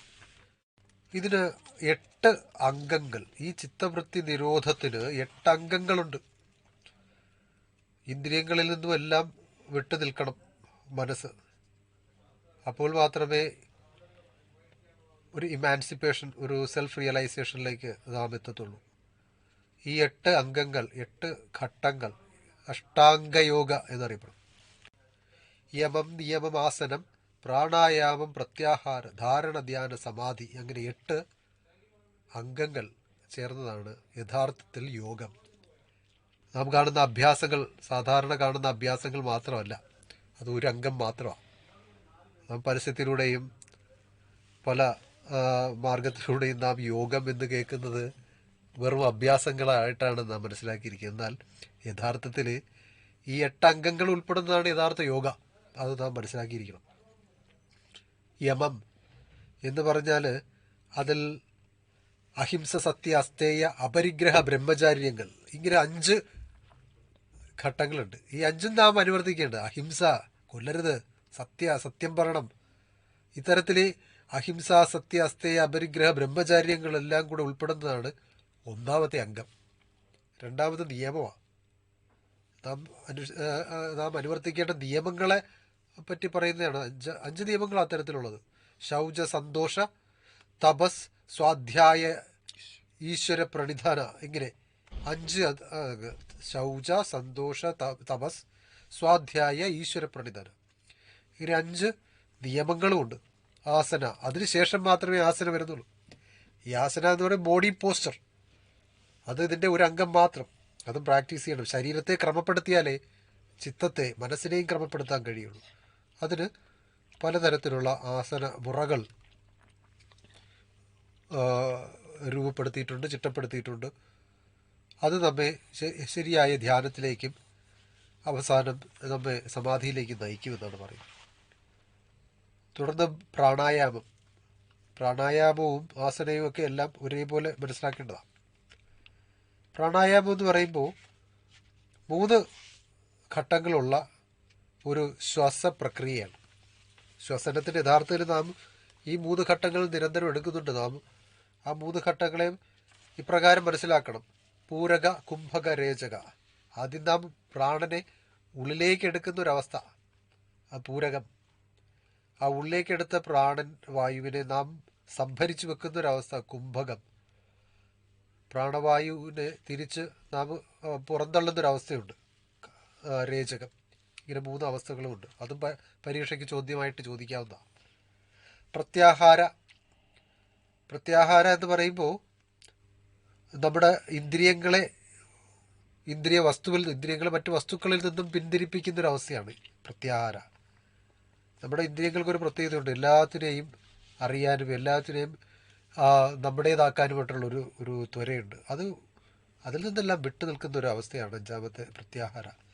ധാരണ 6ാമത്തത്. ധ്യാനത്തിലേക്ക് നമ്മെ ഒരുക്കുന്ന ഒരവസ്ഥ, മനസ്സിനെ ഒരുക്കുന്ന അവസ്ഥ, ധ്യാന വസ്തുവിലേക്ക് നമ്മെ ഫിക്സ് ചെയ്യുന്നൊരവസ്ഥ, അതാണ് ധാരണ. ധ്യാനം 7ാമത്തെ. യഥാർത്ഥത്തിൽ ധ്യാനം തുടങ്ങുകയാണ്, അവസാനം സമാധിയിലേക്ക് അതെത്തുന്നു. 2 തരം സമാധികളുണ്ട്, സംപ്രജ്ഞ സമാധി, അസംപ്രജ്ഞ സമാധി. ഇത്തരത്തിൽ 8 അംഗങ്ങളും നാം പഠിച്ചു വെക്കുക. വളരെ പ്രധാനപ്പെട്ട ഒരു ഏരിയയാണ്. 8 മാർക്കിനൊരു ചോദ്യമായിട്ടത് ചോദിക്കാം. അഷ്ടാംഗ യോഗ എന്നാൽ എന്ത് വിശദീകരിക്കുക, ഇത്തരത്തിൽ ചോദിക്കാം. മറ്റൊരു ദർശനമാണ്, ആസ്തിക ദർശനങ്ങളിൽ പ്രധാനപ്പെട്ട മറ്റൊരെണ്ണമാണ് പൂർവ്വമീമാംസ. മീമാംസ എന്ന വാക്കിൻ്റെ അർത്ഥം റിവീൽഡ് തോട്ട് എന്നാണ്, വെളിവാക്കപ്പെട്ട ചിന്തകൾ എന്നാണ് അർത്ഥം. വേദങ്ങളുടെ ആദ്യ ഭാഗത്തെ പറ്റിയുള്ള കർമ്മകാണ്ഡത്തെ പറ്റിയുള്ള ഒരു കമൻട്രിയാണ് ശരിക്കും പറഞ്ഞാൽ പൂർവ്വമീമാംസ. അപ്പോൾ അതുകൊണ്ട് കർമ്മമീമാംസ എന്നും ഇതിനെ അറിയപ്പെടുന്നു. അപ്പം മീമാംസ ദർശനത്തിൻ്റെ സ്ഥാപകനായിട്ട് ജൈമിനിയാണ് നാം മനസ്സിലാക്കുന്നത്. അദ്ദേഹത്തിൻ്റെ മീമാംസ സൂത്ര ഇതിന് അടിസ്ഥാന ഗ്രന്ഥമാണ്. ഇവർ അംഗീകരിക്കുന്ന പ്രമാണങ്ങൾ 6 എണ്ണമാണ്. നമ്മൾ നേരത്തെ ന്യായം കണ്ടപ്പോൾ 4 പ്രമാണങ്ങൾ അംഗീകരിച്ചെന്ന് പറഞ്ഞു. അതിൻ്റെ കൂടെ അർത്ഥാപത്തി, അനുപലബ്ധി എന്നീ 2 പ്രമാണങ്ങളും കൂടെ ചേർത്ത് 6 പ്രമാണങ്ങളാണ് ഈ ദർശനം അംഗീകരിക്കുന്നത്. ഇവരുടെ പ്രധാനപ്പെട്ട തത്വം ധർമ്മ ആണ്, കോൺസെപ്റ്റ് ഓഫ് ധർമ്മ. ധർമ്മമാണ് 4 പുരുഷാർത്ഥങ്ങളിൽ ഏറ്റവും കേമമായത്, ഏറ്റവും മേന്മയേറിയതെന്നാണ് മീമാംസ പറയുന്നത്. കാരണം ഈ ധർമ്മ കർമ്മത്തിൽ നിന്നും രൂപപ്പെടുന്നു. കർമ്മം 2 തരം, കാമ്യകർമ്മം, നിത്യകർമ്മം. അത്തരത്തിൽ ഒരു ചോദ്യത്തിന് സാധ്യതയുണ്ട്. കാമ്യകർമ്മ, നിത്യകർമ്മ. കാമ്യകർമ്മം ഓപ്ഷണൽ ഡ്യൂട്ടീസാണ്. അത് പ്രധാനമായും ആചാര അനുഷ്ഠാനങ്ങളുടെ സമയത്ത്, ബലിയുടെ സമയത്തൊക്കെയുള്ള കർമ്മങ്ങൾ. നിത്യകർമ്മം നാം അനുദിനം ചെയ്യേണ്ട കർമ്മങ്ങളാണ് നിത്യകർമ്മങ്ങൾ. ഇതാണ് ധർമ്മ ഫിലോസഫി. അടുത്ത് ഉത്തരമീമാംസാ ദർശനം. ഈ ഉത്തരമീമാംസാ ദർശനം എന്ന് പറയുമ്പോൾ യഥാർത്ഥത്തിൽ വേദങ്ങളുടെ അവസാനത്തെ ഭാഗം, വേദാന്തം, അറിവിൻ്റെ മേഖലയെക്കുറിച്ച് പ്രതിപാദിക്കുന്നൊരു ഭാഗമാണ്. ഇതും യഥാർത്ഥത്തിൽ വേദങ്ങളുടെ ഉപനിഷത്തുകളുടെ കമൻട്രിയാണ്. പക്ഷേ 3 വേദാന്തങ്ങളുണ്ട്. 3 തരം കമൻട്രീസ് വന്നിട്ടുള്ളത് കൊണ്ടാണ് വേദാന്തങ്ങൾ 3 എണ്ണം. അദ്വൈത വേദാന്തം ശങ്കരാചാര്യരുടെ കമൻട്രിയാണ്. രാമാനുജൻ അതേപോലെ ഉപനിഷത്തുകൾക്കും വേദങ്ങൾക്കും കമൻട്രി കൊടുത്തിട്ടുണ്ട്. അതിനെ വിശിഷ്ടാദ്വൈതമെന്നും മാധ്വാചാര്യരും കമൻട്രി ചെയ്തു. അതിന് ദ്വൈതം എന്നും പറയും. അപ്പം ഇത്തരത്തിൽ 3 തരത്തിൽ വേദാന്തങ്ങളുണ്ട്. മൂന്നും ആത്മനെയും ബ്രഹ്മന്റെയും ബന്ധത്തെക്കുറിച്ച്, ഈ ലോകവും ആത്മനും ബ്രഹ്മനും തമ്മിലുള്ള ബന്ധത്തെക്കുറിച്ച് പറയുന്നു. 3 വ്യത്യസ്ത രീതിയിൽ പറയുന്നു. ആത്മനും ബ്രഹ്മനും ഒന്നല്ല എന്ന് പറയുന്നു, രണ്ടല്ല എന്ന് പറയുന്നു. അദ്വൈത വേദാന്തം, അദ്വൈതം. ശങ്കരാചാര്യ അതാ പറയുന്നത്, രണ്ടല്ല, രണ്ടാണെന്ന് നമ്മുടെ തോന്നലാണ്. അദ്വൈത വേദാന്തം പറഞ്ഞ രണ്ടാണെന്ന് നമുക്ക് തോന്നലാണ്, മായയാണ് അതിന് കാരണം എന്ന് പറയുന്നു. എന്നാൽ വിശിഷ്ടാദ്വൈതം പറയുന്നു അത് ഭേദ അഭേദയാണ്. ചിലപ്പോൾ ഭേദം വ്യത്യാസമാണ്, ചിലപ്പോൾ വ്യത്യാസമില്ല. ആത്മനും ബ്രഹ്മനും തമ്മിൽ വ്യത്യാസമില്ല, ലോകവും ബ്രഹ്മനും തമ്മിൽ വ്യത്യാസമില്ല എന്ന് പറയുന്നു വിശിഷ്ടാദ്വൈതം. എന്നാൽ മാധ്വാചാര്യർ വളരെ കൃത്യമായി പറയുക ഭേദമാണ്, വ്യത്യാസമാണ്. ആത്മനും ബ്രഹ്മനും, ആത്മന ലോകമോ അല്ലെങ്കിൽ ബ്രഹ്മനും ലോകവും തമ്മിൽ വ്യത്യാസമുണ്ട്. അങ്ങനെ 5 തരത്തിലുള്ള വ്യത്യാസമുണ്ട് എന്ന് ദ്വൈത വേദാന്തം പറയുമ്പോൾ ആ 5 തരത്തിലുള്ള വ്യത്യാസം ഏതാണെന്നും പഠിച്ചു വെക്കുക. ഒന്നാമത് ദൈവവും ആത്മാവും തമ്മിൽ വ്യത്യാസപ്പെട്ടിരിക്കുന്നു. 2 ദൈവവും വസ്തുവും തമ്മിൽ വ്യത്യാസപ്പെട്ടിരിക്കുന്നു. 3 ഒരാത്മാവും വസ്തുവും തമ്മിൽ വ്യത്യാസപ്പെട്ടിരിക്കുന്നു.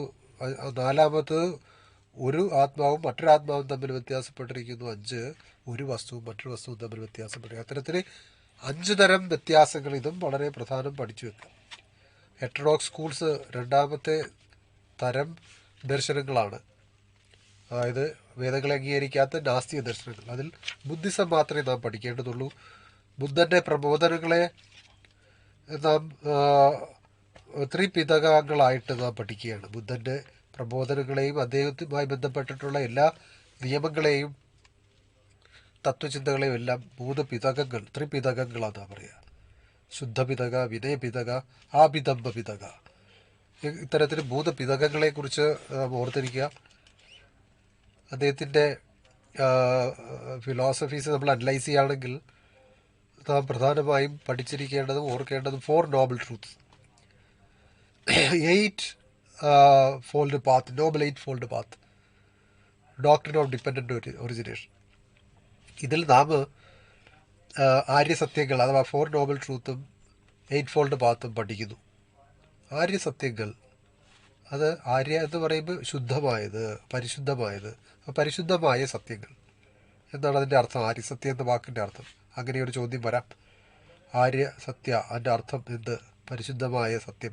ഹോളി, നോബിൾ എന്നെല്ലാം ആര്യ എന്ന വാക്കിന് അർത്ഥമുണ്ട്. സത്യം. ചത്തരി ആര്യ സത്യാനി എന്നാണ് പറയുക. അതായത് സംസ്കൃതത്തിലെ ചത്തരി 4 തരം പരിശുദ്ധമായ സത്യങ്ങളുണ്ട് എന്ന് പറയുന്നു. 4 സത്യങ്ങൾ ഏതൊക്കെയാ? 1 ദുഃഖം, 2 ദുഃഖ കാരണം, 3 ദുഃഖ നിരോധം, 4 ദുഃഖ നിരോധ മാർഗം. അപ്പോൾ ഇത്തരം 4 സത്യങ്ങൾ ബുദ്ധൻ സ്ഥാപിക്കുക. ഇതാണ് യാഥാർത്ഥ്യം. അപ്പോൾ ഇത് അവസാനം നമ്മെ മോക്ഷത്തിലേക്ക്, നിർവ്വാണത്തിലേക്ക് നമ്മെ നയിക്കുന്നു. ഈ സത്യങ്ങൾ മനസ്സിലാക്കിയാൽ ദുഃഖം എല്ലായിടത്തും ഉണ്ട്. നമ്മുടെ ജീവിതം പരിശോധിക്കുകയാണെങ്കിൽ നിരന്തരം ദുഃഖമയം, ജനനവും മരണവും ദുഃഖം, എല്ലാ കാര്യങ്ങളിലും ദുഃഖം അദ്ദേഹം കാണുന്നു. എന്നാൽ അത്തരം വളരെ പെസിമിസ്റ്റിക് അല്ല അദ്ദേഹം. അതിന് ദുഃഖത്തിൻ്റെ കാരണം കണ്ടെത്തുന്നുണ്ട്. ദുഃഖത്തിന് കാരണം എല്ലാ കാര്യത്തിനും കാരണമുണ്ടല്ലോ, അതേപോലെ ദുഃഖത്തിനും കാരണമുണ്ട്. അത് കണ്ടുപിടിച്ചാൽ ദുഃഖത്തെ നിരോധിക്കാം. കാരണം 3ാമത്തെ ആര്യസത്യം പറയുന്നത് ഇഗ്നോറൻസ്, അവിദ്യയാണ് ദുഃഖത്തിൻ്റെ കാരണമെന്ന് കണ്ടുപിടിച്ചു. അതിനെ ഒഴിവാക്കിയാൽ ദുഃഖത്തെ ഒഴിവാക്കാം, നിർവ്വാണം പ്രാപിക്കാം. അപ്പം 4ാമത്തെ മാർഗം അതാണ് ദുഃഖനിരോധ മാർഗം. ആ ദുഃഖനിരോധ മാർഗം 8 മാർഗങ്ങളിലൂടെ നടക്കുന്നു എന്നാണ്. അഷ്ടാംഗ മാർഗ. ഒരിക്കലും ഇതിനെ അഷ്ടാംഗ യോഗ, നേരത്തെ പഠിച്ച യോഗയുമായി തെറ്റിദ്ധരിക്കരുത്. പലപ്പോഴും കുട്ടികൾ പരീക്ഷയ്ക്ക് തെറ്റായി അഷ്ടാംഗ യോഗ ചോദിച്ചാൽ അഷ്ടാംഗ മാർഗം എഴുതാറുണ്ട്, അഷ്ടാംഗ മാർഗം ചോദിച്ചാൽ അഷ്ടാംഗ യോഗയും എഴുതുന്നു. അത്തരത്തിലുള്ള തെറ്റ് സംഭവിക്കാതിരിക്കാൻ ശ്രദ്ധിക്കുക. 8 മാർഗങ്ങളായത് ഇതിനകത്ത് അദ്ദേഹം നിർദ്ദേശിക്കുന്നത് നിർവ്വാണത്തിന് വേണ്ടി. നിർവ്വാണം എന്ന് പറയുമ്പോൾ നാം വേദങ്ങളിലും ഉപനിഷത്തിലും കണ്ടതുപോലെ മോക്ഷം എന്നൊരു അവസ്ഥയാണ് നിർവ്വാണം. റൈറ്റ് വിഷൻ, ശരിയായ ദർശനം ഒന്ന്. രണ്ടാമത്തത് റൈറ്റ് മൈൻഡഡ്നെസ്, ശരിയായ സങ്കല്പം, മനസ്സ്. 3 റൈറ്റ് സ്പീച്ച്, ശരിയായ വാക്ക് അല്ലെങ്കിൽ ശരിയായ സംഭാഷണം. റൈറ്റ് ആക്ഷൻ, ശരിയായ പ്രവൃത്തി. റൈറ്റ് ലൈവ്ലിഹുഡ്, ശരിയായ ഉപജീവന മാർഗം. റൈറ്റ് എഫേർട്ട്, ശരിയായ പ്രയത്നം. റൈറ്റ് തോട്ട്, ശരിയായ ചിന്ത.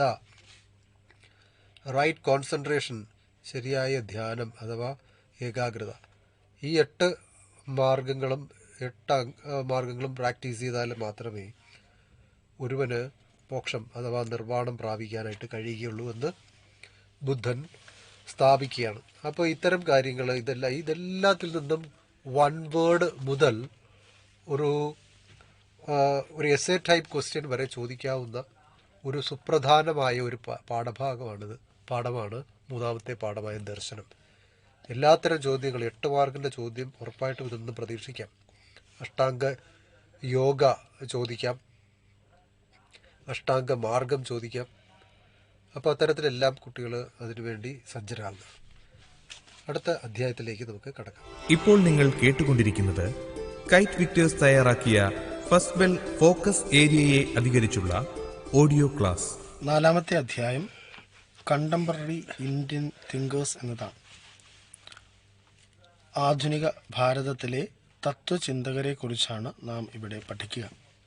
ആധുനിക ഭാരതീയ തത്വചിന്തയ്ക്ക് ചില സവിശേഷതകൾ ഉണ്ട്. ആ സവിശേഷതകൾ ഏതൊക്കെയെന്ന് നാം അറിഞ്ഞിരിക്കണം. പാരമ്പര്യവും ആധുനികതയും സംയോജിപ്പിച്ച് മുന്നോട്ടു പോകുവാൻ ആധുനിക ഭാരതീയ തത്വചിന്തകർ പരിശ്രമിച്ചിരുന്നു. പാശ്ചാത്യ പൗരസ്ത്യ ചിന്തകളുടെ സങ്കലനം, സിന്തസൈസിംഗ് ഈസ്റ്റേൺ ആൻഡ് വെസ്റ്റേൺ ഫിലോസഫീസ്. ക്രിയാത്മകമായ ഒരു ലോക വീക്ഷണം, ക്രിയേറ്റീവ് വേൾഡ് ഔട്ട്ലുക്ക്. ദൈവസങ്കല്പവും പരമാത്മസങ്കല്പവും പരസ്പരം പൊരുത്തപ്പെടുവാൻ പരിശ്രമിച്ചു. സ്പിരിച്വാലിറ്റിയും അതുപോലെ തന്നെ തിയോളജിയും ഒരുമിച്ച് കൊണ്ടുപോകുവാൻ അവർ പരിശ്രമിച്ചു.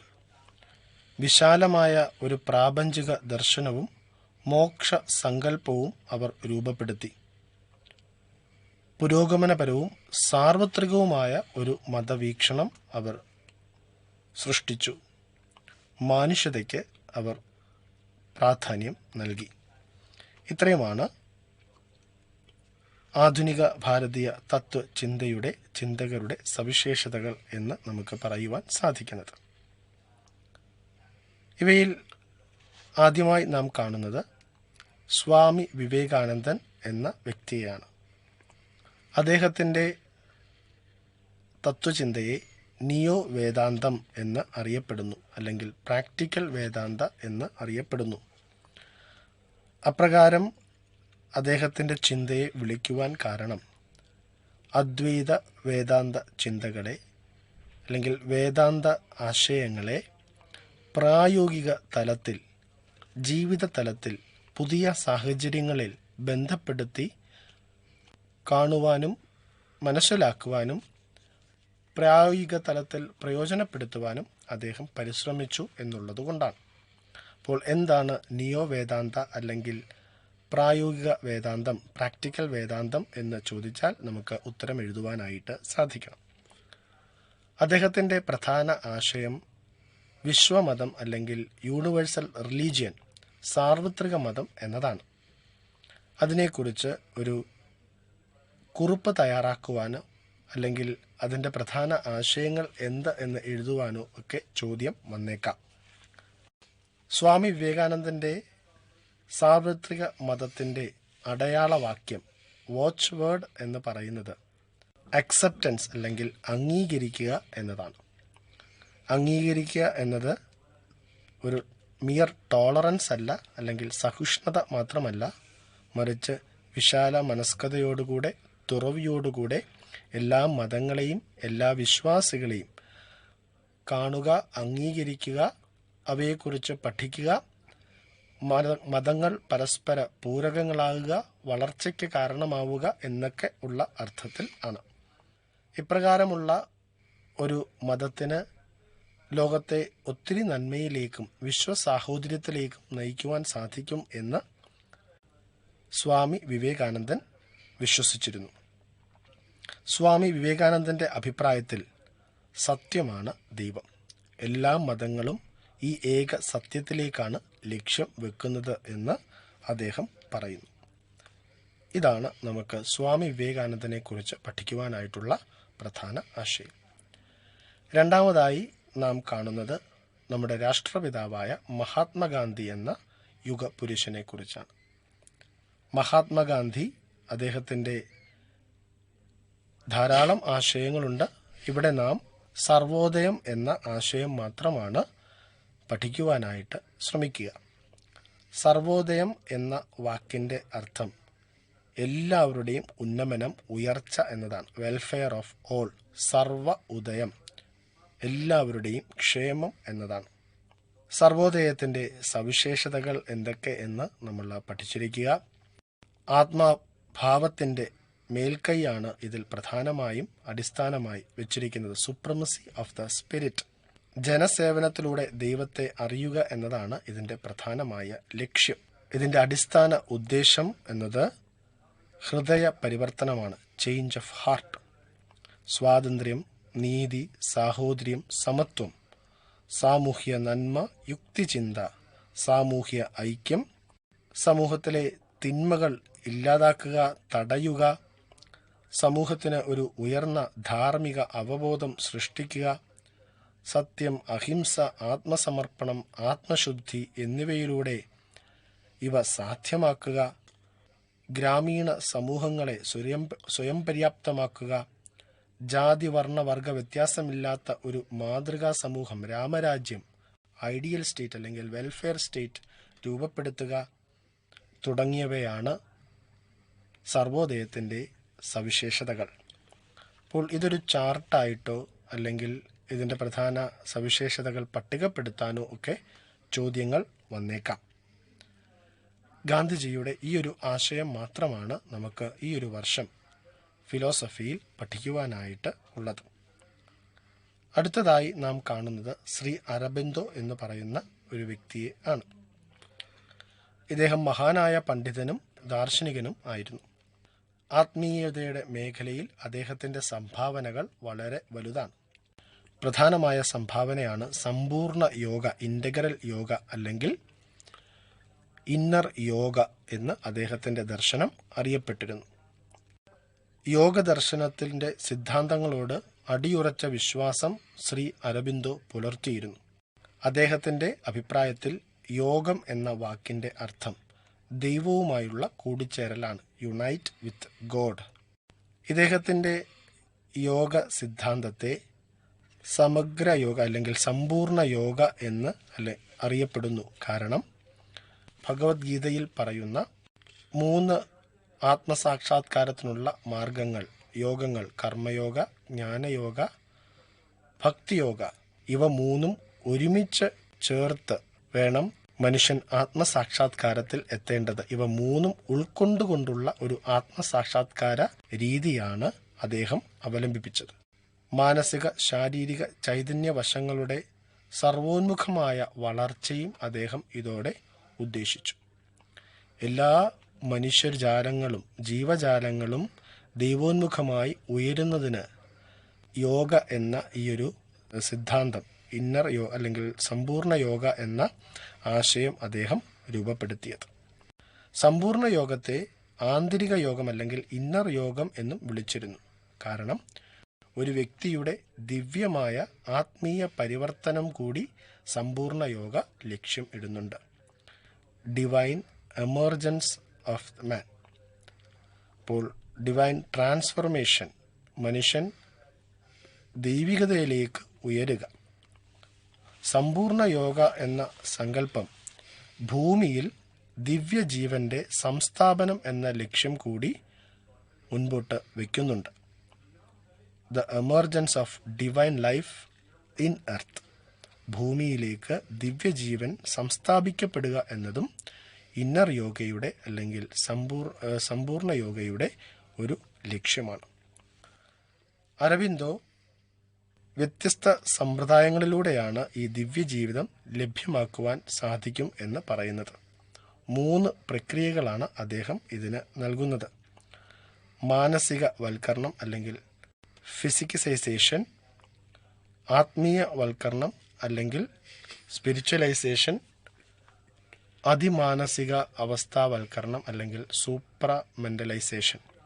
ഈ 3 പ്രക്രിയയിലൂടെയാണ് ഒരാൾക്ക് ദിവ്യ ജീവിതം ലഭ്യമാക്കുവാനായിട്ട് സാധിക്കുക.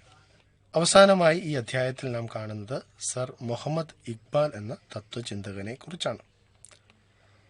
സർ മുഹമ്മദ് ഇക്ബാൽ അദ്ദേഹത്തിൻ്റെ പ്രധാനമായ ഒരു സംഭാവന ഖുറാൻ മനുഷ്യൻ്റെ 3 വശങ്ങൾക്ക് ഊന്നൽ നൽകുന്നു എന്ന് അഭിപ്രായപ്പെടുന്നതാണ്. അതിൽ 1, മനുഷ്യൻ ദൈവത്താൽ തിരഞ്ഞെടുക്കപ്പെട്ടവനാണ്.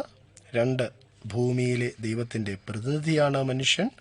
3, മനുഷ്യൻ സ്വതന്ത്ര വ്യക്തിത്വത്തിൻ്റെ രക്ഷാധികാരിയാണ് എന്നീ 3 വശങ്ങൾക്കാണ് ഖുറാൻ പ്രാധാന്യം നൽകുന്നത്. അദ്ദേഹത്തിൻ്റെ മറ്റൊരു സംഭാവനയാണ് ഈഗോ അല്ലെങ്കിൽ ആത്മാവ്, സെൽഫ്. ഈഗോ എന്ന പദമാണ് സെൽഫ് എന്നതിന് പകരം, ആത്മാവ് എന്നതിന് പകരം ഇക്ബാൽ ഉപയോഗിക്കുന്നത്. ഈഗോയുടെ സവിശേഷതകൾ ചോദ്യമായി പ്രതീക്ഷിക്കാവുന്ന ഒന്നാണ്. ഈഗോയുടെ പ്രവർത്തനങ്ങൾ സ്വകാര്യവും വ്യക്തിപരവുമാണ്. ഈഗോ എന്നത് പ്രവർത്തനങ്ങളുടെ പരമ്പര ആകുന്നു. ഈഗോ സ്വന്തം അനുഭവങ്ങളാൽ സംഘടിക്കപ്പെടുകയും അനുസരിക്കപ്പെടുകയും ചെയ്യുന്നു. ഈഗോ സ്വതന്ത്രമാണ്. ഈഗോ മരണമില്ല. ദൈവമാണ് പരമമായ ഈഗോ. സുപ്രീം ഈഗോ എന്ന് അദ്ദേഹം അർത്ഥമാക്കുന്നത് ദൈവത്തെ ആണ്. ഇത്രയും കാര്യങ്ങളാണ് നമുക്ക് 4-ാമത്തെ അധ്യായത്തിൽ പ്രധാനമായും പഠിക്കുവാനായിട്ട് ഉള്ളത്. 5-ാമത്തെ അധ്യായം നമുക്ക് പരിശോധിക്കാം. 5-ാമത്തെ അധ്യായത്തിൽ 10 ദാർശനികരെ കുറിച്ച് പഠിക്കാറുണ്ടെങ്കിലും നാം 5 ദാർശനികരെയാണ് ഈ വർഷം പരീക്ഷയോട് അനുബന്ധിച്ച് പഠിക്കുന്നത്. Thales, Heraclitus, Socrates, Plato, Aristotle. ഈ 5 ദാർശനികരെ കുറിച്ച് നമുക്ക് പഠിക്കും. അതിന് മുന്നോടിയായി ഗ്രീക്ക് ഫിലോസഫി അഥവാ യവന തത്വചിന്ത, അതിന് 3 ഡയമെൻഷൻസ് നമുക്ക് പഠിക്കണം. നമുക്ക് ഗ്രീക്ക് ഫിലോസഫി മനസ്സിലാക്കാനായിട്ട് ശ്രമിക്കുമ്പോൾ ഈ 3 തലങ്ങളുണ്ടതായിട്ട് മനസ്സിലാക്കാം. അവരുടെ ഫിലോസഫിയുടെ വളർച്ചാ കാലഘട്ടം പരിശോധിക്കുമ്പോൾ ഒന്നാമതായി mythological explanation of the world, അഥവാ ഈ ലോകത്തെ അവർ വിശദീകരിക്കുക മിത്തുകളുടെ സഹായത്തോടുകൂടെ, കുറേ സങ്കല്പങ്ങളുടെ സഹായത്തോടുകൂടെ വിശദീകരിക്കുക. ദൈവവും മനുഷ്യനും തമ്മിലുള്ള ബന്ധപ്പെടലൊക്കെ എല്ലാം അവിടെ ചർച്ച ചെയ്യുന്നുണ്ട്.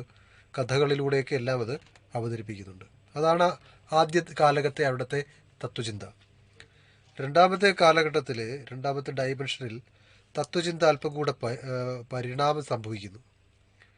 അവിടെ എംപിരിക്കൽ ഒബ്സർവേഷൻ അഥവാ ഭൗതികമായ നമ്മുടെ മനസ്സിലാക്കലിലൂടെ, നമ്മുടെ അനുഭവങ്ങളുടെ അടിസ്ഥാനത്തിൽ ലോകത്തെ മനസ്സിലാക്കുന്ന ഒരു കാലഘട്ടമാണ്. ഗ്രീക്ക് തത്വചിന്തകർ അവരുടെ നിരീക്ഷണങ്ങളിലൂടെ, അവരുടെ അനുഭവങ്ങളിലൂടെ ലോകത്തെ മനസ്സിലാക്കാനായിട്ട് ശ്രമിക്കുന്നു. അപ്പോൾ അവിടെ 2 പ്രശ്നം ഉടലെടുത്തു. ഒന്ന്, ഏതാണ് അടിസ്ഥാന പദാർത്ഥം? 2, സ്ഥിരതയാണോ അസ്ഥിരതയാണോ യാഥാർത്ഥ്യം? ഇത്തരം 2 രീതിയിലുള്ള 2 ലെവലിലുള്ള ചർച്ചകൾ ഈ 2-ാമത്തെ ഡയമെൻഷനിൽ നമുക്ക് കാണാം. 3-ാമതാണ് യഥാർത്ഥ തത്വചിന്ത രൂപപ്പെട്ടത്. അത് സോക്രട്ടീസിൻ്റെയും സോഫിസ്റ്റുകളുടെയും കാലഘട്ടത്തിൽ അത് മനുഷ്യനെ കേന്ദ്രീകരിച്ചുകൊണ്ടുള്ളൊരു തത്വചിന്തയാണ് അവിടെ രൂപപ്പെട്ടത്. ഇത് നമുക്ക് അവരുടെ തത്വചിന്തയുടെ വികാസം, പരിണാമത്തെ പരിശോധിക്കുമ്പോൾ മനസ്സിലാകുന്ന 3 കാര്യങ്ങളാണ്. തെയിൽസിനെ നമുക്ക് പഠിക്കാം. 2-ാമത്തെ കാലഘട്ടത്തിലെ പ്രോബ്ലം ഓഫ് സബ്സ്റ്റൻസിനെ കുറിച്ചാണല്ലോ പറഞ്ഞത്. തെയിൽസിൻ്റെ അഭിപ്രായത്തിൽ സബ്സ്റ്റൻസ് വാട്ടറാണ്, അതായത് അടിസ്ഥാന പദാർത്ഥം ജലമാണ്. ജലമാണ് ആദ്യത്തെ പദാർത്ഥം. ജലത്തിൽ നിന്നാണ് മറ്റെല്ലാം ഉണ്ടായത്, മറ്റെല്ലാം രൂപപ്പെട്ടത് ജലമാണ്. അദ്ദേഹത്തിൻ്റെ നിരീക്ഷണത്തിലൂടെ മനസ്സിലാക്കുന്നത് 3 അവസ്ഥകൾ ഈ ജലത്തിനുണ്ട്. അത് അഗ്നിയായിട്ട് മാറും. അത് വീണ്ടും തിരിച്ച് ഭൂമിയിലേക്ക് നിപതിക്കും. അത് ഭൂമിയായി മാറുന്നു, ജീവജാലങ്ങളായി പരിണമിക്കുന്നു എന്നാണ് അദ്ദേഹത്തിൻ്റെ സിദ്ധാന്തം. അടുത്തൊരു ദാർശനികനെ നമ്മൾ മനസ്സിലാക്കേണ്ടത് ഹെറാക്ലിറ്റസാണ്. പ്രോബ്ലം ഓഫ് ചേഞ്ച് രണ്ടാമത്തെ ഡയമെൻഷൻ ഉണ്ടെന്ന് നമ്മൾ പറഞ്ഞല്ലോ.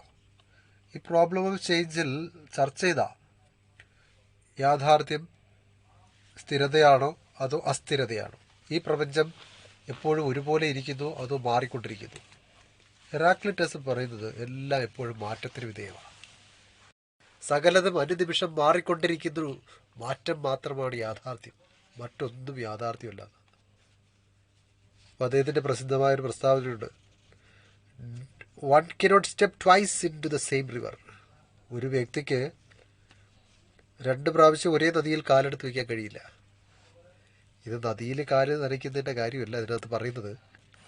ഇതിൽ പറയുന്നത് സ്ഥിരതയാണോ അസ്ഥിരതയാണോ യാഥാർത്ഥ്യം. മാറിക്കൊണ്ടിരിക്കുന്നു. നദിയുടെ പ്രത്യേകത എന്താ? ഒഴുകിക്കൊണ്ടേയിരിക്കുകയാണ്. ഒരു നിമിഷം പോലും അതിൽ ജലം ഒരേ ജലമല്ല. അപ്പം മാറ്റത്തെയാണ് അത് സൂചിപ്പിക്കുന്നത്. മാറ്റമാണ് യാഥാർത്ഥ്യം. അപ്പം അദ്ദേഹത്തിൻ്റെ അഭിപ്രായത്തിൽ ഫയർ ആണ് ഫസ്റ്റ് സബ്സ്റ്റൻസ്. അഗ്നിക്ക് അങ്ങനെ ഒരു പ്രത്യേകതയുണ്ട്, ചലനം, മാറ്റം, എപ്പോഴും മാറിക്കൊണ്ടിരിക്കുകയാണ്. അപ്പം ഇതൊക്കെയാണ് ഹെറാക്ലിറ്റസിൻ്റെ ചിന്തകൾ. എല്ലാം പ്രപഞ്ചത്തിലുള്ള എല്ലാം പരിശോധിക്കുമ്പോൾ എല്ലാം വൈരുദ്ധ്യങ്ങൾ നിറഞ്ഞതാണ്. എല്ലാം അഗ്നി, ജലം, വൈരുദ്ധ്യം നിറഞ്ഞതാണ്. അത്തരത്തിൽ ഇരുട്ട്, അതുപോലെ തന്നെ പ്രകാശം, അന്ധകാരവും പ്രകാശവും, ഇതൊക്കെ എല്ലാം വൈരുദ്ധ്യങ്ങളാണ്. എല്ലാം വൈരുദ്ധ്യങ്ങളായിട്ടാണ് നമുക്ക് ദർശിക്കാൻ പറ്റുന്നത്. അപ്പം അതുകൊണ്ട് വൈരുദ്ധ്യങ്ങൾ യാഥാർത്ഥ്യമാണ്. എപ്പോഴും മാറ്റം നടന്നുകൊണ്ടിരിക്കുന്നു, മാറ്റമാണ് യാഥാർത്ഥ്യം. ഫിലോസഫിയിൽ വളരെ ഗഹനമായ ഒരു തത്വചിന്ത വരുന്നത് സോക്രട്ടീസിൻ്റെ കാലഘട്ടത്തിലാണ്. ഏതൻസിൽ ജനിച്ച സോക്രട്ടീസ് അദ്ദേഹത്തിൻ്റെ തത്വചിന്ത കൊണ്ട് എല്ലാവരെയും അത്ഭുതപ്പെടുത്തിയ മനുഷ്യനാണ്. അദ്ദേഹത്തിൻ്റെ ചുറ്റും യുവാക്കൾ ഇങ്ങനെ തടിച്ചുകൂടും. മാർക്കറ്റ് പ്ലേസിലൊക്കെയാണ് അദ്ദേഹം ഇരിക്കുന്നത്. പക്ഷേ അദ്ദേഹത്തോട് വന്ന് ചോദിക്കുന്ന ചോദ്യം നീതിയെക്കുറിച്ച്, യാഥാർത്ഥ്യത്തെക്കുറിച്ച്, ധൈര്യത്തെക്കുറിച്ച്, സൗഹൃദത്തെക്കുറിച്ച്, സൗന്ദര്യത്തെക്കുറിച്ചൊക്കെയാണ്. അപ്പോൾ ഇതിനെക്കുറിച്ച് ഒരിക്കലും സംശയങ്ങൾക്ക് നേരിട്ടൊരു മറുപടി കൊടുക്കുന്ന പരിപാടി സോക്രട്ടീസിനില്ല. സോക്രട്ടീസ് തിരിച്ചവരോട് ചോദ്യം ചോദിക്കും. മറുചോദ്യം ചോദിച്ച് ചോദ്യകർത്താവിനെ വീണ്ടും ചിന്തിപ്പിക്കുകയാണ് ചെയ്യുന്നത്. ആ ചിന്തയിലൂടെ ചോദ്യകർത്താവിന് സ്വയം ഉത്തരം കണ്ടെത്താൻ കഴിയും. ഇത് ഒരു പ്രസിദ്ധമായ ഒരു രീതിയാണ്. ഈ രീതിയെ പറയുന്ന പേര് ഡയലക്റ്റിക്കൽ മെത്തേഡ് അഥവാ സോക്രാറ്റിക് മെത്തേഡ് എന്ന് പറയും. എന്താണ് സോക്രാറ്റിക് മെത്തേഡ് എന്നൊരു ചോദ്യം പരീക്ഷയ്ക്ക് വന്നേക്കാം. അതായത് ചോദ്യകർത്താവിനോട് തിരിച്ച് ചോദ്യം ചോദിക്കുന്നതിലൂടെ ഉത്തരം കണ്ടെത്താനായി ചോദ്യകർത്താവിനെ പര്യാപ്തമാക്കുന്ന സോക്രട്ടീസിൻ്റെ രീതിയാണ് ഡയലക്റ്റിക്കൽ മെത്തേഡ് എന്ന് പറയുന്നത്. ഇതാണ് അദ്ദേഹത്തിൻ്റെ ഏറ്റവും പ്രധാനപ്പെട്ട സംഭാവന. അദ്ദേഹം ഒട്ടുമിക്ക പിൽക്കാലത്തെ തത്വചിന്തകരുടെയും ഗ്രീസിലെ തത്വചിന്തകരുടെയും ഒക്കെ എല്ലാം ആരാധ്യ പുരുഷനായിരുന്നു. ഇപ്പോഴും അങ്ങനെ തന്നെ. പ്ലേറ്റോ സോക്രട്ടീസിൻ്റെ ശിഷ്യനാണ്. അദ്ദേഹത്തിൻ്റെ ദർശനം നമുക്ക് പരിശോധിക്കുമ്പോൾ ഐഡിയൽസ് ആണ്, തിയറി ഓഫ് ഐഡിയൽസ്, അതാണ് പ്രധാനപ്പെട്ടത്. ഐഡിയൽസ് ആണ് യാഥാർത്ഥ്യം, ആശയങ്ങളാണ് യാഥാർത്ഥ്യം, ആദർശങ്ങളാണ് യാഥാർത്ഥ്യം. നമ്മുടെ മനസ്സിൽ നിൽക്കുന്ന വസ്തുവാണ് യാഥാർത്ഥ്യം. എന്ത് നിലനിൽക്കുന്ന അതാ. മനസ്സിൽ നിൽക്കുന്ന ഒരു ടേബിളിനാണ് എന്ത് നിലനിൽക്കാൻ കഴിയുന്നത്. നമ്മുടെ മുമ്പിലിരിക്കുന്ന ടേബിള് നശിച്ചു പോകും, അത് കത്തിപ്പോകാം, അല്ലെങ്കിൽ ആരെങ്കിലും ചവിട്ടി പൊട്ടിക്കാം, അല്ലെങ്കിൽ എങ്ങനെയും അത് നശിച്ചു പോകാൻ സാധ്യതയുള്ളൊരു വസ്തുവാണ് നമ്മുടെ കൺമുമ്പിൽ കാണുന്ന, നമുക്ക് സ്പർശിക്കാൻ കഴിയുന്ന, നമുക്ക് ഉപയോഗിക്കാൻ കഴിയുന്ന ടേബിൾ. എന്നാൽ നമ്മുടെ മനസ്സിൽ നിൽക്കുന്ന ടേബിൾ ഒരിക്കലും നശിക്കില്ല. സൂചിപ്പിക്കുന്നത് യാഥാർത്ഥ്യം എപ്പോഴും ഐഡിയലാണ്, ആദർശമാണ്, പർട്ടിക്കുലർ യാഥാർത്ഥ്യമല്ല. പർട്ടിക്കുലർ എന്ന് പറയുമ്പോൾ നമ്മുടെ മുൻപിൽ കാണുന്ന ടേബിൾ പോലുള്ള വസ്തുക്കൾ യാഥാർത്ഥ്യമല്ല.